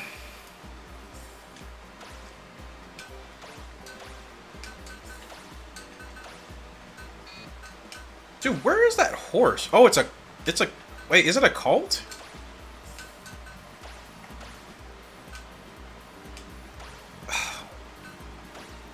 Or, that horse only pops up at certain times, doesn't it? I think that's the case. Just kind of annoying. Trying to look for that platinum horse or whatever it is, but like clearly it only pops up at certain times. Which doesn't make sense to me.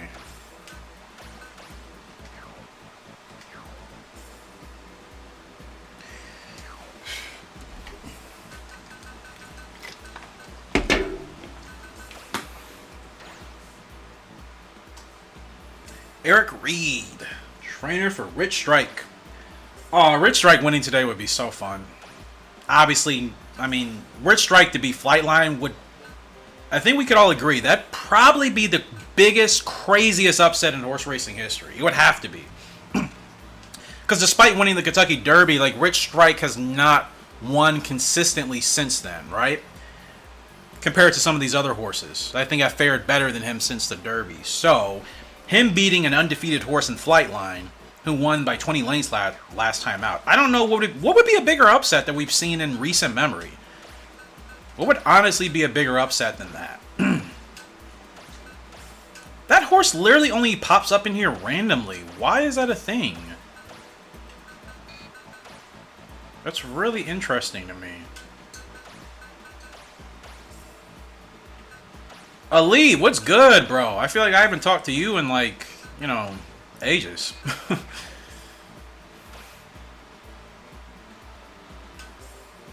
Oh my goodness, this is the race I low-key wish Flightline wasn't in, to see these other horses run and then have a better shot at actually trying to win some money, because 2 to 5 is not helping anybody. What's up? You know, doing Gallop Racer 3 stuff.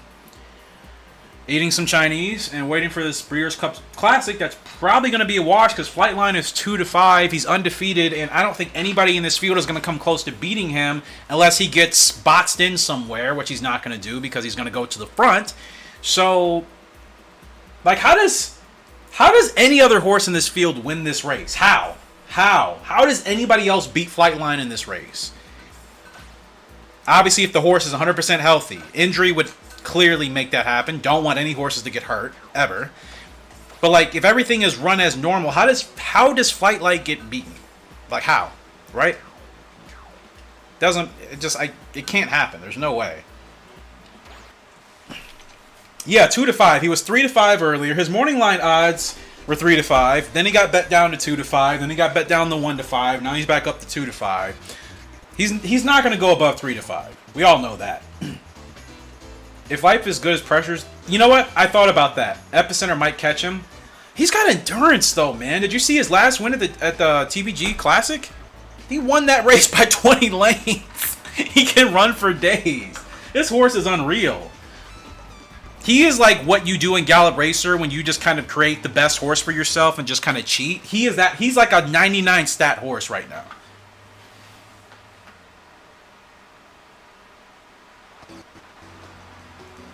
Oh my goodness.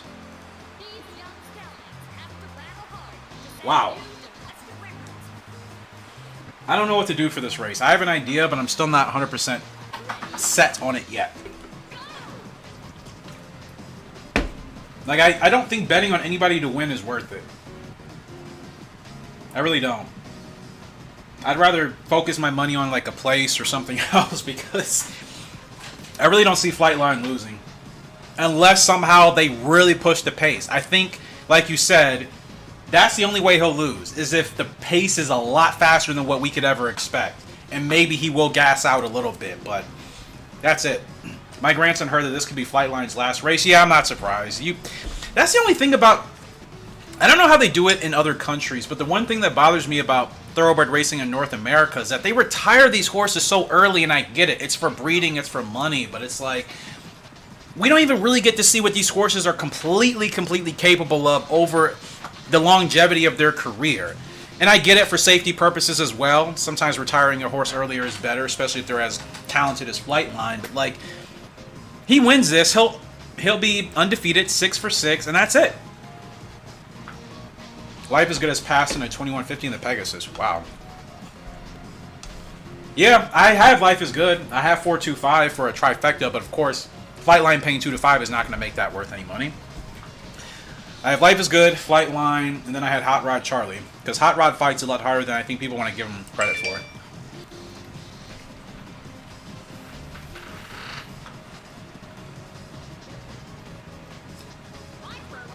Yeah, broken record, I wouldn't be surprised.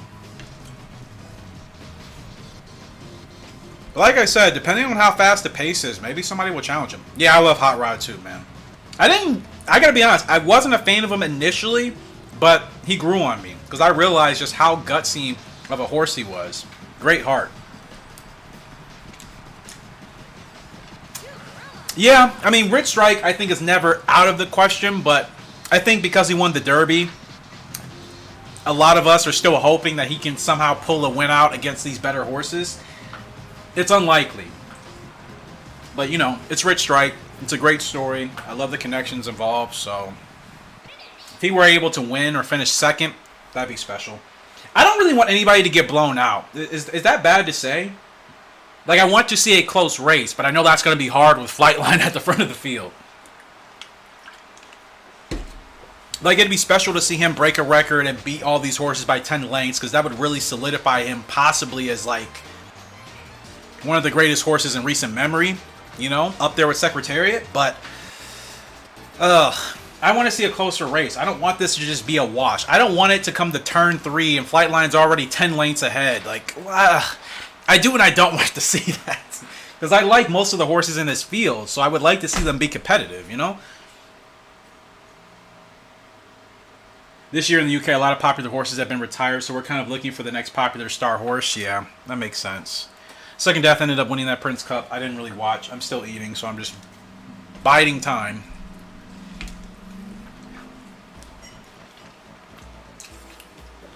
Dude, I have so much lo mein, and I eat a lot. I eat like a horse. I really do. I can eat a whole extra large pizza by myself in one sitting.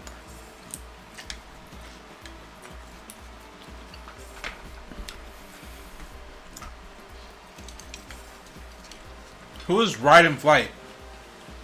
I ride, right?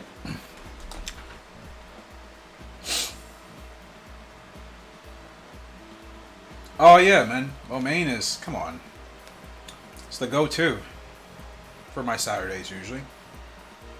Oh no, Flavian Pratt is on Flightline. My bad. I Ride is on Life is Good, so that's a chance. Who's on Rich Strike? Sonny Leone still? Okay. Yep, my bad. I had him mixed up. Don't listen to me. Don't listen to me. Don't listen to me. Don't listen to me. Don't listen to Eric.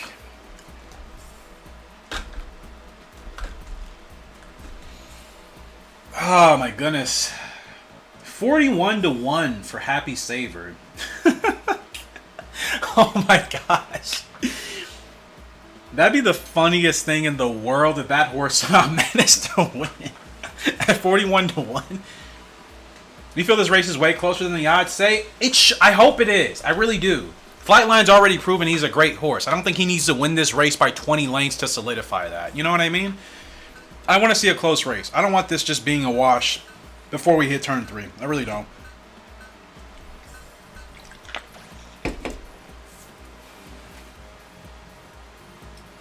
His win percentage just keeps going up. It was 66% like 5 minutes ago. Now it's 71%.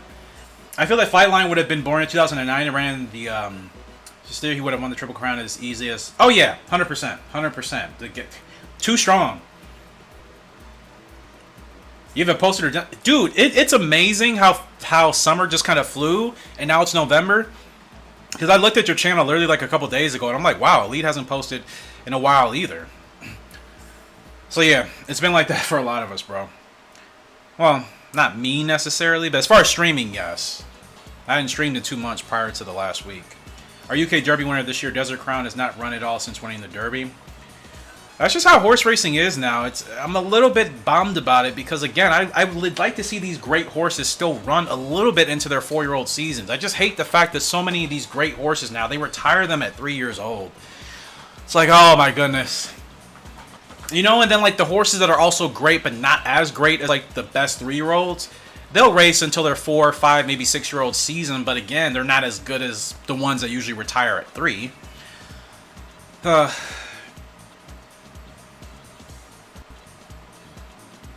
Didn't Tiz the Law retire at 3? You know, like...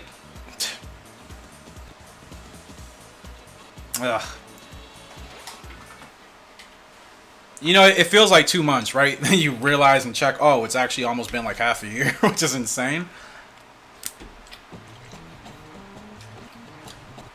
16 minutes, and I'm still not 100% what wager I'm going to place because this is just... I don't know. It's like, who do I legitimately think has a chance to finish in second? A safe choice for second. And I can't even say that because the field is still wide open. For place and show.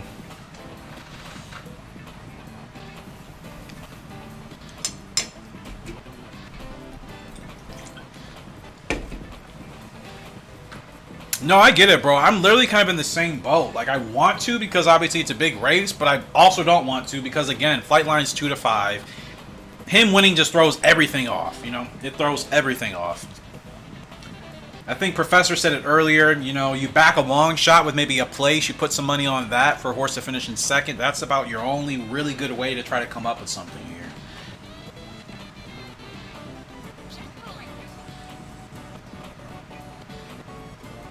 Professor, are you talking about Desert Crown? I'm assuming that's the horse you're talking about. Speaking of Tis the Law, didn't it seem like every horse in the 2020 Triple Crown seemed as tall as Seabiscuit? Maximum Security towered over them in the Breeders' Cup Classic. Yeah. I thought the same thing. Tis the Law, authentic, right? R.I.P. I thought all those horses looked extremely tall. That's really funny you said that. I promise you, it was probably maybe within the last month or two. I was just kind of watching that Derby back, and I'm like, wow, those horses were pretty tall, considering. 2 to 5 odds, like betting $2 and getting $2.10 back. Oh yeah, it's a waste of money. Oh no, sorry guys, wrong horse, my bad. I'm all over the place today. Don't listen to me. Don't listen to me today. Don't listen to me. That's why I'm not giving anybody wagering advice. Not today. My bad. What horse am I thinking about? It was a horse in that Derby class. No, wasn't it authentic? Who am I thinking about? No, it's not authentic. What horse am I thinking about? Not authentic. It was a horse in that field. Oh, this is going to bother me now because I literally can't remember. Oh, Medina Spirit. Yeah. Medina Spirit. Medina Spirit. Same year? Year after. The pandemic is still throwing me off. I'm still, like, just kind of out of the loop about things that happened in 2020 and even partly last year. Mainly 2020. That year was such a blur. That was last year. Yeah, yep. That's what I mean. Like, I'm not the only one, trust me. Me and my friends still talk about it in family today. Like, 2020 still throws me off to an extent. I just have my years backwards. Because, like, I took social distancing and quarantine seriously. So, like, during the pandemic, I mean, there was, like, we had serious quarantine here. We couldn't go anywhere. And probably 90% of stores and shops were closed. So, like, keeping track of the days was really a wasted. It was a waste of time. You know, it was pointless because, like, nobody could go anywhere. So, like, having to be like, oh, it's Monday or oh, it's July or like that didn't matter. At least here where I lived. I don't know where you guys live, but quarantine was pretty serious here, and everybody got knocked out of the loop. Even strangers would talk about it like, man, I feel like it's, you know, earlier than it was. Had you going to sleep at 4 a.m. and waking up at 2 p.m.? Yep. Yeah. Gosh, really strange times to have lived through that, fortunately, because, of course, rest in peace to anybody that it's unfortunately not, but it's, it's still been a weird time, man. Like, we're out of the pandemic, but we're not. There are still people contracting and just, still a weird time. I think we're trying to pretend like everything is back to normal, and it technically is for most places, but not everybody. $6 million purse for this race. Like, oh my gosh. $6 million. All these owners and trainers are already pretty wealthy. You know what I mean? Just giving them an extra $6 million. Which I know is split, obviously, amongst all the connections, but still.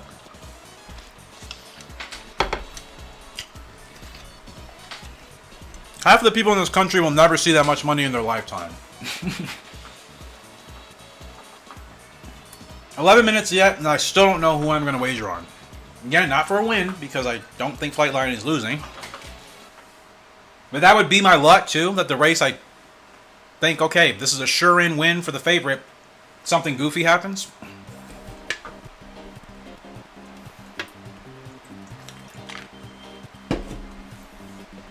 Mike Smith on Taba. How did I miss that? I swear I have had this field so mixed up. I said Flavian Pratt on Life is Good. I read on Flightline and mixed those two up. I didn't even realize Mike Smith was in this field. I knew Sonny was obviously going to be on Rich Strike. And who else? I know Joel Rosario was going to be on Epicenter. I mean, the connections have relatively stayed the same the whole year. I understand that. Just some places in China are wrapped up in science because, yeah, that's what I'm saying. Like, people like that live in more. I don't know how to say it, but people that live in certain countries just assume the rest of the world is back to normal. It's like you are aware there are still certain countries taking COVID pretty seriously. Oh well, we're not taking it seriously here. Well, yeah, that's you here. You're one person in the global realm of Earth. There are other places and countries that behave and operate completely different, for better or for worse. Where's Zandon? Good question. I don't think Zandon would have had a chance, but I don't know. Well, 9 minutes to post, and I still haven't decided who I'm wagering on. Oh my goodness, 1-2. I said 1-1. If anybody was in here earlier, you remember me saying 1-1 for Flightline. When I saw that 3-5 when they started the pre-talk, whatever they do, 55 minutes left, I'm like, that 3-5 was going to drop to like 1-1. And it's 1-2 right now. In the UK betting right now, Flightline is 4-11. 4-11. Wow. How would that pay? We don't have odds like that here, so I have no idea what that would be. Oh boy. Alright. I'm gonna place.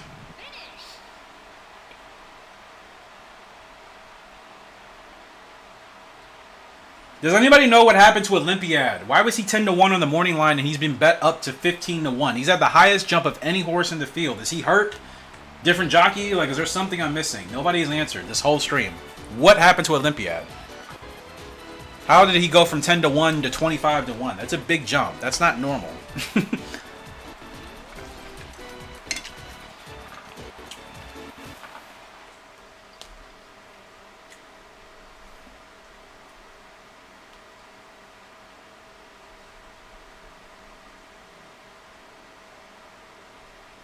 Why do some bets have a hyphen and some have a slash mark? I'll never understand that.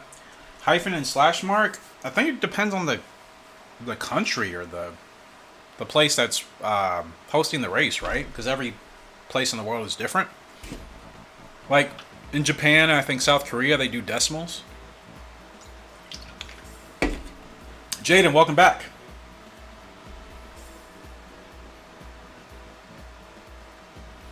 I think the payout would be $1.36 for a 4-11. Oh, that's gross.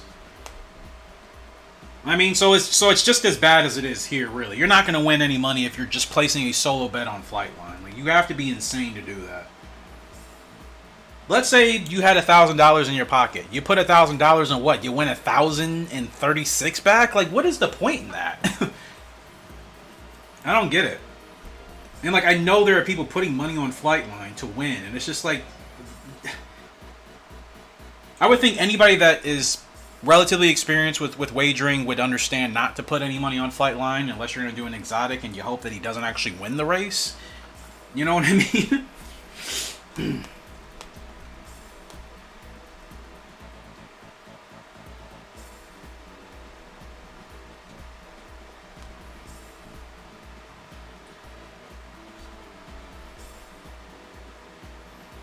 Can you imagine if Rich Strike is somehow able to finish top 2, but the rest of the horses in this field? I mean, granted, he's beaten. He beat Epicenter, Taba, and that's it, right? Am I missing anybody else? Those are only 2 in the Derby. Oh man, I just want this to be a relatively close race. I really don't want to see Flightline pulling away. You know, before we even hit 3/4. You made 600 doing that? Doing what?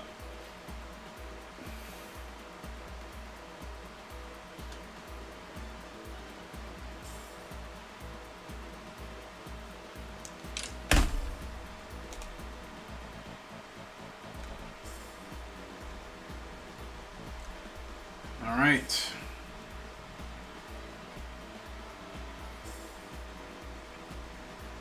Oh, picking random horses on big races? Yeah, sometimes that works. Sometimes trying to over-handicap a race just ends up being a waste of time, and you just have to go with your gut. Some people wouldn't tell you to do that, but, I mean, nothing is a guarantee in horse racing. It is always up in the air, unless you think it's a fixed sport. We're not going to have that conversation. But if you genuinely believe anything can happen, then yeah, sometimes just betting randomly can work out for you.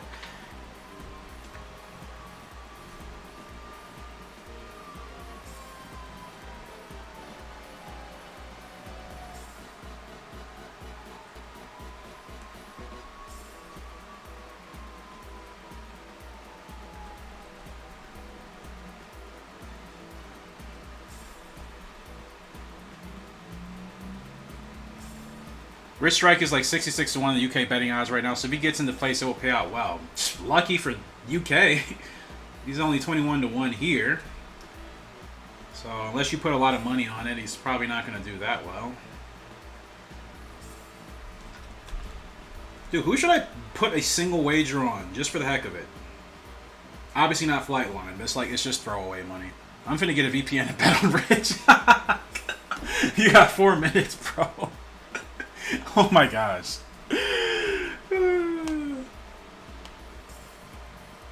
Epicenter, like, I don't have faith in Epicenter today. I don't know why. I already have something on Rich. I have something on Hot Rod. I mean, it's that type of race. Like, how can you try to handicap this race when Flightline is so strong? You know, it seems kind of pointless. Epicenter, really? 5 to 1 though. Like, he's not even gonna pay that well if he does do decent. I think Life is Good would be better at the 8 to 1 tag right now. Taba, I'm not really feeling. I'm gonna try Life is Good.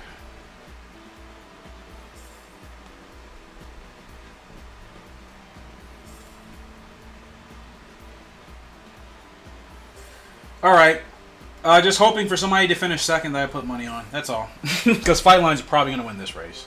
As he should.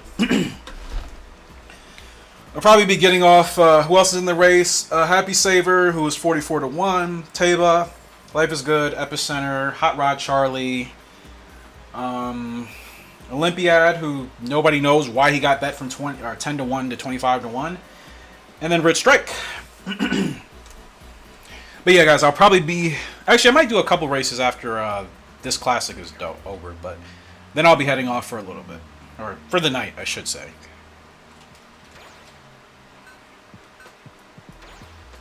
Well, there's the trumpets. It is post time. Woohoo! Rich Strike stud fee is going to be high. All these horses' stud fees are going to be high. They've all done well this year. Consider... To be in this race, they've all done well. You gotta remember that. There technically isn't a bad horse in this race. Even the 45 to 1 horse is not a bad horse. He's just outclassed with the rest of this field. Genesis, what's going on? How are you? It's been a while.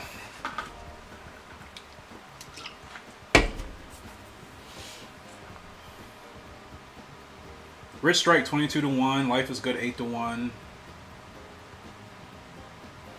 Rich Strike stud fee was like $50K after the Kentucky Derby. Wow. Yeah. You want to breed with... You want to breed? $50K. Oh, yeah, no problem. Which, it's no problem for owners to have that money. Or breeders that have that money. Doing better getting over being sick. I'm glad you're recovering. I'm good. I'm tired today. Didn't really get good sleep last night. I went for a couple-mile jog. And yeah, I'm tired. I'm glad you're doing better. So hopefully you continue on the road to recovery. Mile and a quarter here for the Breeders' Cup Classic. Flightline could solidify himself in history here. He will. According to the winning percentage, he has a 71% chance of winning. Shocker. Imagine if he doesn't win this race and just other horses end up beating him. Somebody else ends up beating him. That would be insane. I think any other horse to beat Flightline in this race would still be a big deal. I don't care if Life is Good somehow found a way to make it happen, or Epicenter, or Taba. Those horses are good, but none of them are Life is Good, or none of them are Flightline. So if any horse in this race beats Flightline, that's a big deal.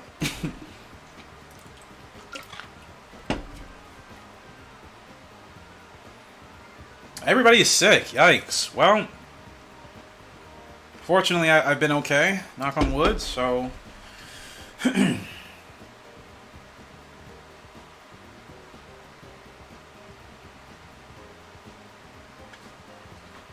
Yeah, it is that time of year, unfortunately. I have no reason to be nervous for this race, because Flightline most likely is winning, but...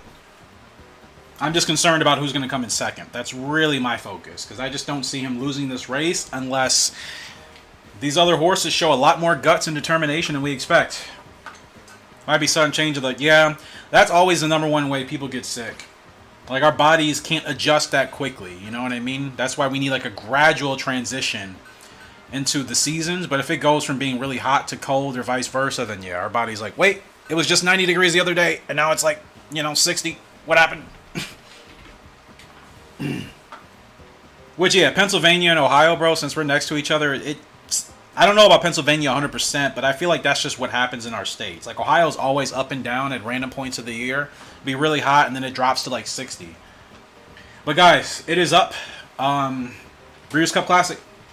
I hope Rich comes second. Hot Rod Charlie deserves to win. He doesn't have any major wins, but he always gets second. That's the horse I'm really pulling for. I love Rich, but Hot Rod, he's such a gutsy horse, and we're off in the Breeders' Cup Classic. And that's a good start for Hot Rod. I love that he always goes to the front, man. Life is Good is going to set the pace. Flightline's in second. Hot Rod Charlie going to settle in third. And Rich Strike sitting at the back as always. And Happy Saver are probably going to be out of it. Life is Good and Flightline are already, 3 lengths ahead? Oh my gosh. Oh my goodness. Oh, this is not good. This is already looking awful unless they're going to get tired. I said 4-2. I said Flightline, Life is Good. You guys remember my prediction video. I literally said these two were going to be at the front. I said, in my notes, I'm looking at it right now, I said Life is Good will challenge for the lead. They're already like 8 lengths up. Oh my goodness. These are super horses we're witnessing. These are not your average day thoroughbreds. These are super horses, man. Is there any way any of those horses close the gap? It's happening as I didn't want it to. I said I don't want there to be a huge lead going into turn 3, and look. Life is Good and I put no money on that horse. Oh, I lied. I did put money on Life is Good. I lied. I forgot. Flightline's going to get him. Yep, Flightline's going to get him. Oh my goodness. Insanity. Absolute insanity. Absolute insanity. There he goes. Game over. Game over. Life is Good. That's a great effort. To be in the front that long, but... Yep. Yep. And Olympiad looks like he might come up for the podium. Wow. Yep. Nothing. Nothing at all. Oh, wow. That was everything I didn't want it to be. You guys were here. That was literally everything I did not want it to be. Hats off to Life is Good. It's just like, that's... Oh, my goodness. Unreal. Unreal. Unfreaking real. That's insane. Who came second? I think Olympiad. Nobody this entire stream has answered why Olympiad was 26-1 from 10-1 from the morning line odds. Are we all just in the dark?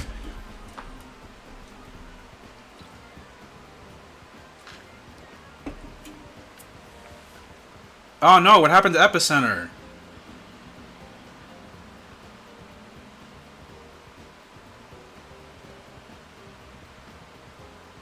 Olympiad second.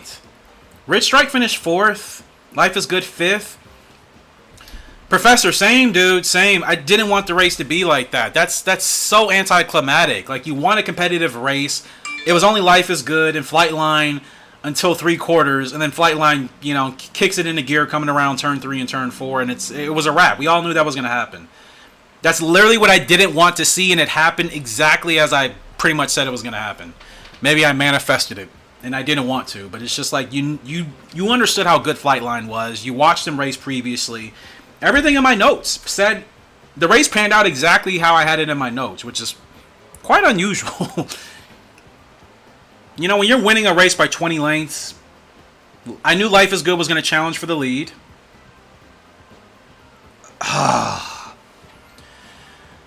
You were right on the money with Epicenter. He did not finish. Yeah, Epicenter, I think Epicenter, unfortunately, just could have been a great horse, and I just feel like he's just had poor luck, and obviously now he's, he had to pull up, but I never had faith in Epicenter because he was so heavily favored for the Derby, and he could have won it if Rich Strike didn't, but ever since that happened, I thought he was a shoo-in. Everybody's like, Epicenter, shoo-in to win the Derby. When people say that about a horse and then they don't quite win the Derby, I'm just a little bit skeptical that from that point onward. Oh, wow, dude. Poor race. Those are the type of races in horse racing I'm not a fan of, because it's just like, who wins? Who wins in that case? I guess if you're a Flightline fan, which I think we all like the horse because he's so strong, but like there's no competition. Who wants to just watch a race where a horse is winning by, 10 plus lengths every time? It worked for Secretariat back in the day, but granted, Secretariat can arguably the best horse of all time. Flightline can make a case in recent memory, but they were already 4 to 5 lengths ahead going into turn 2. I already knew from that point the race was over. There was no way those other horses were going to get close. No way. Yeah, the pace was hard and no record. And let's be honest, Flavian was not running Flightline that hard in the stretch. As soon as he got past Life is Good, Flightline was on cruise control. I'm sure he could have ran a lot harder. Ugh. I won nothing today. Nothing at all. That's horse racing, though. That happens. Oh, man.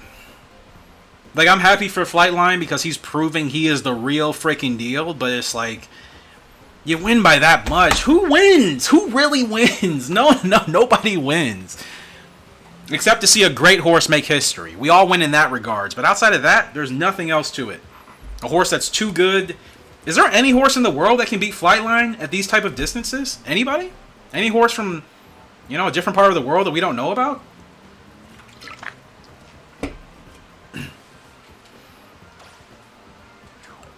I had no success today in the Breeders' Cup. None at all.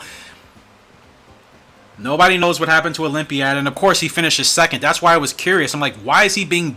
Like, why did he go from 10 to 1 to 25 to 1? I'm like, there's got to be a reason. I may have put some money on him if I thought maybe people's reasoning was a little bit iffy, but nobody knew, and guess what? Olympiad, 25 to 1, finishes in second. Yeah. Flightline wins. Barbados Horse Racing. Probably should check it out tonight. Oh, that's a sour way to end, like, the biggest race of the year, isn't it? Like, it was predictable, but it's like, it wasn't really close. You knew Life is Good was eventually going to tap out into the stretch. Like, as great as Life is Good hung in there for 3/4 of the race, you knew he was not going to keep that up heading into the stretch. You just knew that wasn't going to happen. It was obvious. Flightline was on cruise control.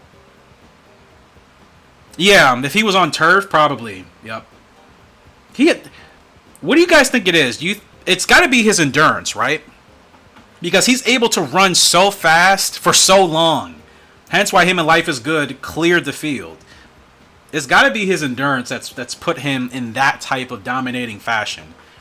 Speed can get you there, but you also need to make sure you can maintain that speed for a long while. That's how you create those separations of 4, 5, 10 length leads and gaps.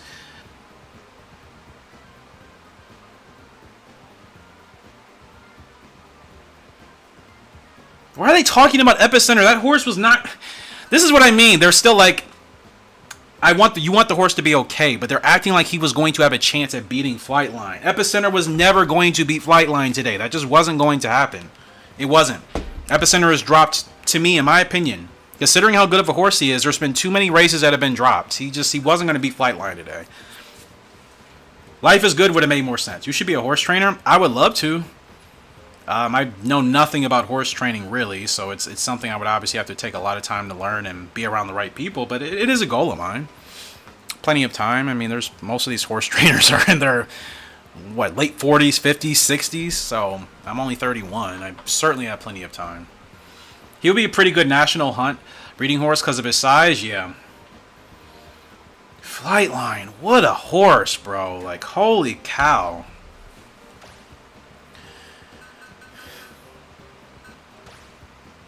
Simon just said Flightline is the best horse he's ever seen in his life. I think that was Simon talking, or the other guy. Would you guys agree with that, yes or no? By the way, for any of you that have been watching, I appreciate you. Just going to do a couple races and probably end the stream, so if you want to leave, that's fine. Again, I appreciate your support. Glad you hung out with us today. just disappointing. That's how you end kind of the biggest race of the year. It's a complete wash. Like, it wasn't even close. It wasn't close when it mattered, you know? You knew somebody was going to run with Flightline. I called it. Literally had it in my notes. I said Life is Good would challenge for the lead, and guess who led most of the race until Flightline turned it on to that extra gear? Life is Good, right? So, oh man.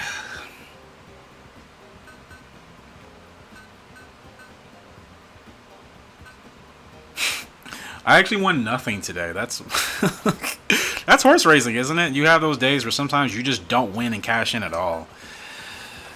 Ugh. Should have known better, though. You have seen better horses run and win today? Over Flightline? Are you saying? Like, you would rate them better than Flightline? Is that what you're saying? I want to make sure I'm understanding. I think that's a pretty... I mean, we're all entitled to our opinions, but... Are you saying there are other horses that race today that you think were better than Flightline? Flightline really could have went around that track 3 times and still won by probably 6 lanes. That's crazy. Or twice, I should say. Not 3. That's kind of insane. But twice for sure. Shouldn't he be running in Europe or something for those longer races? Like, I mean, I know he's probably done after today, but wouldn't he have been better suited to, like, really see how he compares? Because, like, here in North America, we don't really run a lot of long races. I know in Europe they do for sure, in Australia, but we don't do that over here. Oh, man. I was really excited for that race, but nervous because I knew how good Flightline was, and now I'm just like, wow, that was kind of like, pfft. You know what I mean? It's just like, darn, bro. It wasn't even close. They were already 5 lengths ahead heading into turn 2. Or turn 2. That's insane. That doesn't happen in horse racing that often. It really doesn't. If you watch horse racing on a regular basis and you flip between different tracks, you're not seeing that happen that often. By that margin. Running 1.25 miles. See ya, Elite. Appreciate you, bro. Hopefully I'll catch you in the next live stream. I'll try to be live sometime next week. I'm probably just going to do whatever race is here, then I'm going to head off. I'm actually kind of tired.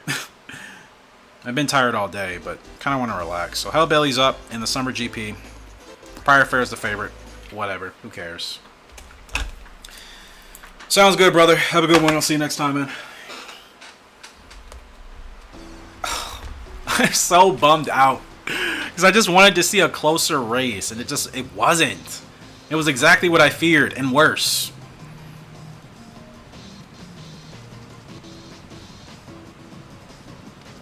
You know what I mean? It's one thing if you're rooting for a horse to win the Triple Crown because, you know, the Triple Crown is the Triple Crown. But it's another thing if you have the biggest race of the year and there's nobody else in the field that you think is even going to rival the favorite. Like, that's really anticlimactic, you know? Oh my goodness, robots, go away. Every time I live stream. So obnoxious, bro. It really is. Are you posting 2003 tomorrow? Yeah, I will be. Yep. I will be for sure. I also want to make sure I have energy to record that later tonight, so. It's basically a... Oh my goodness, F1 fan. Shout out to you, brother. Yeah. Or whatever you are. Doesn't matter. But yeah, Flightline is basically Red Bull 2022. Unbeatable. Adrian Newey, freaking genius. Yeah, that's Flightline in a nutshell. And let's be honest, it's not fun to see that over a regular occurrence, right? It's like Mercedes' dominance in Formula One prior to Red Bull, you know, getting it together this year. Like, that got boring, and I like Mercedes. I like Red Bull, too. I mean, there's not a team that I actually hate on the grid, but seeing Mercedes just win year in and year out, Lewis winning constantly with nothing else, like, that gets boring after a while. Ricardo, no habla español, no habla español, no habla... Why do people come into my chat, see that we're all speaking English, and they speak like a different language? I don't do that. I don't go into like a Japanese stream and then start speaking English to Japanese, you know, speaking people that are clearly only speaking Japanese. I don't understand that. Like, am I crazy for that? Or is that understandable? And I respect people from all places of the world. It's just like I don't do that if I go into a chat where like they're speaking predominantly the same language, which is either Spanish, Japanese, especially sometimes depending on if I'm watching streamers or something. I don't go in there and say, "Hey, let me talk to you in English." I mean, I should know my Spanish, but like I don't. So, and the guy that does know Spanish just left, and I don't know if anybody else is in here that knows Spanish. Maybe they are, but Fast Navy has another race. Diamond Cup. Yielding conditions here. Interesting. Doggone, man. I really wanted that to be a close race. Why am I, like, surprised? I mean, I'm not surprised it wasn't a close race. Like, why am I disappointed? Even though I knew that was going to happen. You're learning Chinese. No kidding. Awesome. Good for you. It's a language I want to learn. You aren't learning Mandarin? Well, most Chinese people speak Mandarin, actually. Almost, yeah.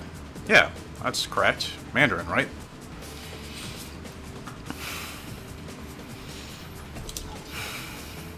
It's like no shade, man. It's like if you see me speaking English,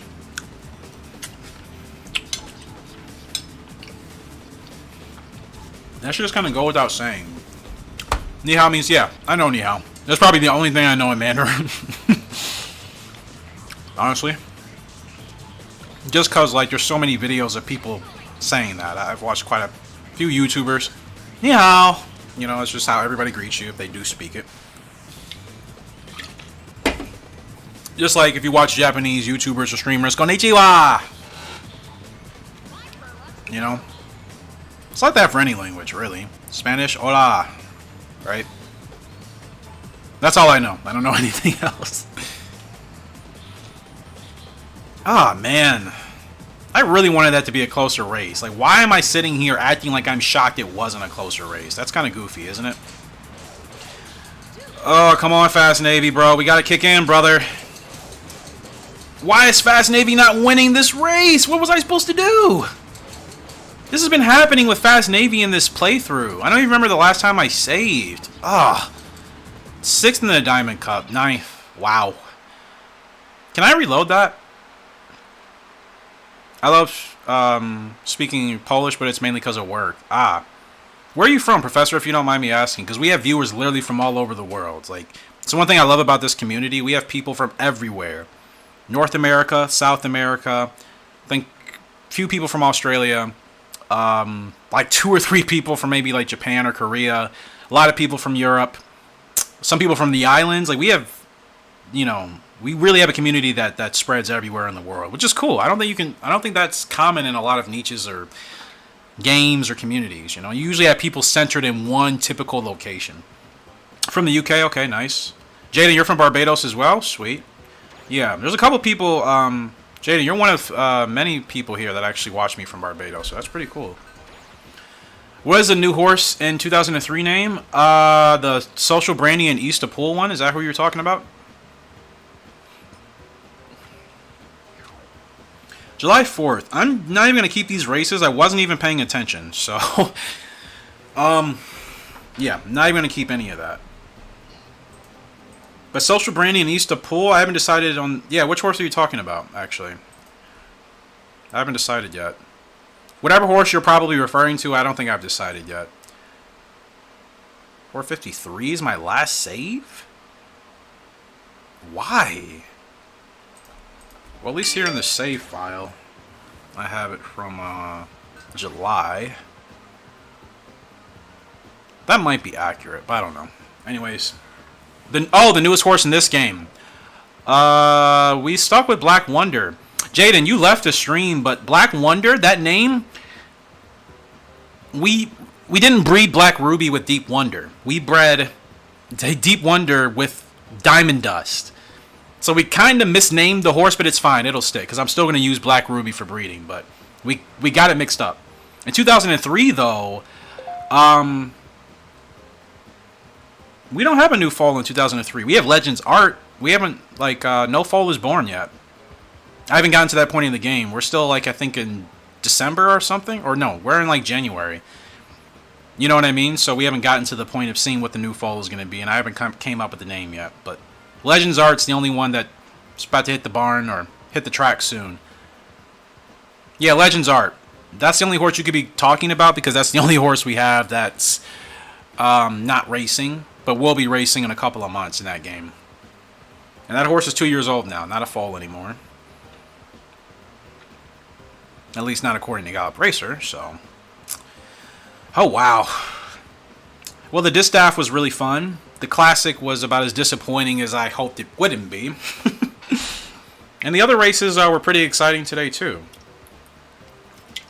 At least the ones that I caught, I was able to catch. The other ones I didn't see, I'll probably watch later. But that's the thing, though. So many of these horses are going to be retired, you know, especially the 3-year-olds. Like, a lot of them are probably going to be retired heading into next season. So it's just like, you get 1 year of watching some of these really good horses run, and then that's it. You just have to wait till the next year of horses to come along. And we've been at a horse like Flightline here in North America for years, right? So, like, when is the next Flightline going to come along? That could be years from now. Flightline went off 2-5 in the UK, and then all place horses were 33-1, 10-1, 15-1. So the UK people got lucky on. Yeah, clearly, the odds were much more favorable for you guys than it was here and over in the Americas. But that's just kind of how it goes, anyways. Oh man, what a day, what a stream. Appreciate you guys as always. Much love. I am going to be signing off, so I will be streaming again within the next week. I don't know what day, but I will let you guys know. And expect more Gallop Racer 2003 content and maybe starters, orders, or pocket stable over the week. Jaden, Professor, everybody else that was here, names I'm probably forgetting. Appreciate you guys. Much love. If you haven't done so already, subscribe to the channel for weekly horse racing gaming content. I don't know what else to stream as far as like events like this for the rest of the year, because this was kind of the biggest event, at least here in the Americas. So don't know what will be next. May just have to wait till the Derby next year, which sounds kind of crazy to think. That quickly, the bulk of horse racing, thoroughbred horse racing, is kind of done, you know? It's so short, man. It's really, I mean, it gets exciting, obviously, around Derby time. I'm going to say April. March, if you're really paying attention, but most people aren't thinking about the Derby until April. April to November. It's, what, 6 months? It's literally like half a year's worth of really fun, intense horse racing, and then it's done. It's done. Anyways, appreciate you guys. Much love. Much support. That Classic was amazing. Do you actually believe that? There's no way you can say that. I take that back. That's what you believe. That's fine. It's just like, that was boring. That was anticlimactic. Like, the reason why Flightline was being bet so heavy because most people knew he was going to win the race by that much. You know what I mean? Life is Good gave him a little bit of a run, but that was never going to stick heading into the stretch. I mean, I would think you would like to see a closer race, regardless of how good the favorite is. Like, why would you want to see a horse blow the field away by 20 lengths? Oh, wow. Nice, Jaden. Cool. But no. Either way, I mean, it's fine. Like, I'm disappointed because I wanted a closer race. I'm not disappointed that Flightline won because he's an amazing horse. Yeah, it was definitely I think he deserves to be in the Secretariat conversation. I've seen some people, oh, he's not Secretariat, he'll never be. It's like, we're not saying he is, but he deserves to be in that conversation because he's going to retire undefeated, and he's won by 20 lengths. He just won the Classic with ease, not even running at full speed. We have to imagine if that was a closer race, Flavien would have probably worked him a lot harder, right? You watch the race. Flavien barely did anything with him until the stretch, gave him a little nudge, and that's always what Flightline does. He takes off, you know? Is he actually related to Secretariat? Pedigree, somewhere down the line. Before I head off, is that actually confirmed? I don't know his pedigree at all, really. Didn't really follow him until probably the last 2 months.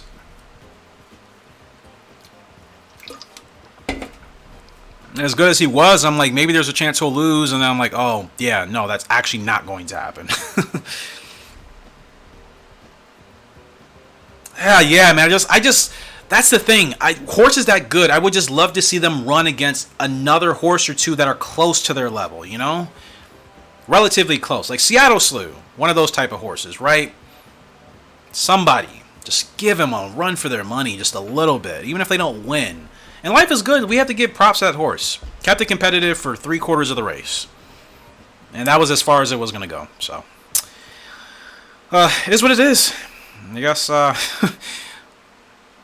5 months until the Kentucky, well, technically 6 months. Till the Kentucky Derby's back. Yeah. RIP Arrogant. Appreciate you guys, though. I will be signing off. And hopefully I'll see you in the next live stream. And make sure to check out the videos. Appreciate you guys. And again, make sure to subscribe for horse racing gaming content. That's the main thing we do on this channel. If you're expecting like these type of videos or streams all the time, it's not going to happen like that. It's only for big races that I usually live stream like this when I'm talking about the races. But otherwise, we mainly play the games. So appreciate you guys. Nona, Jaden, Professor, much love. And I'll see you next time. Have a good one. Enjoy the rest of your weekends.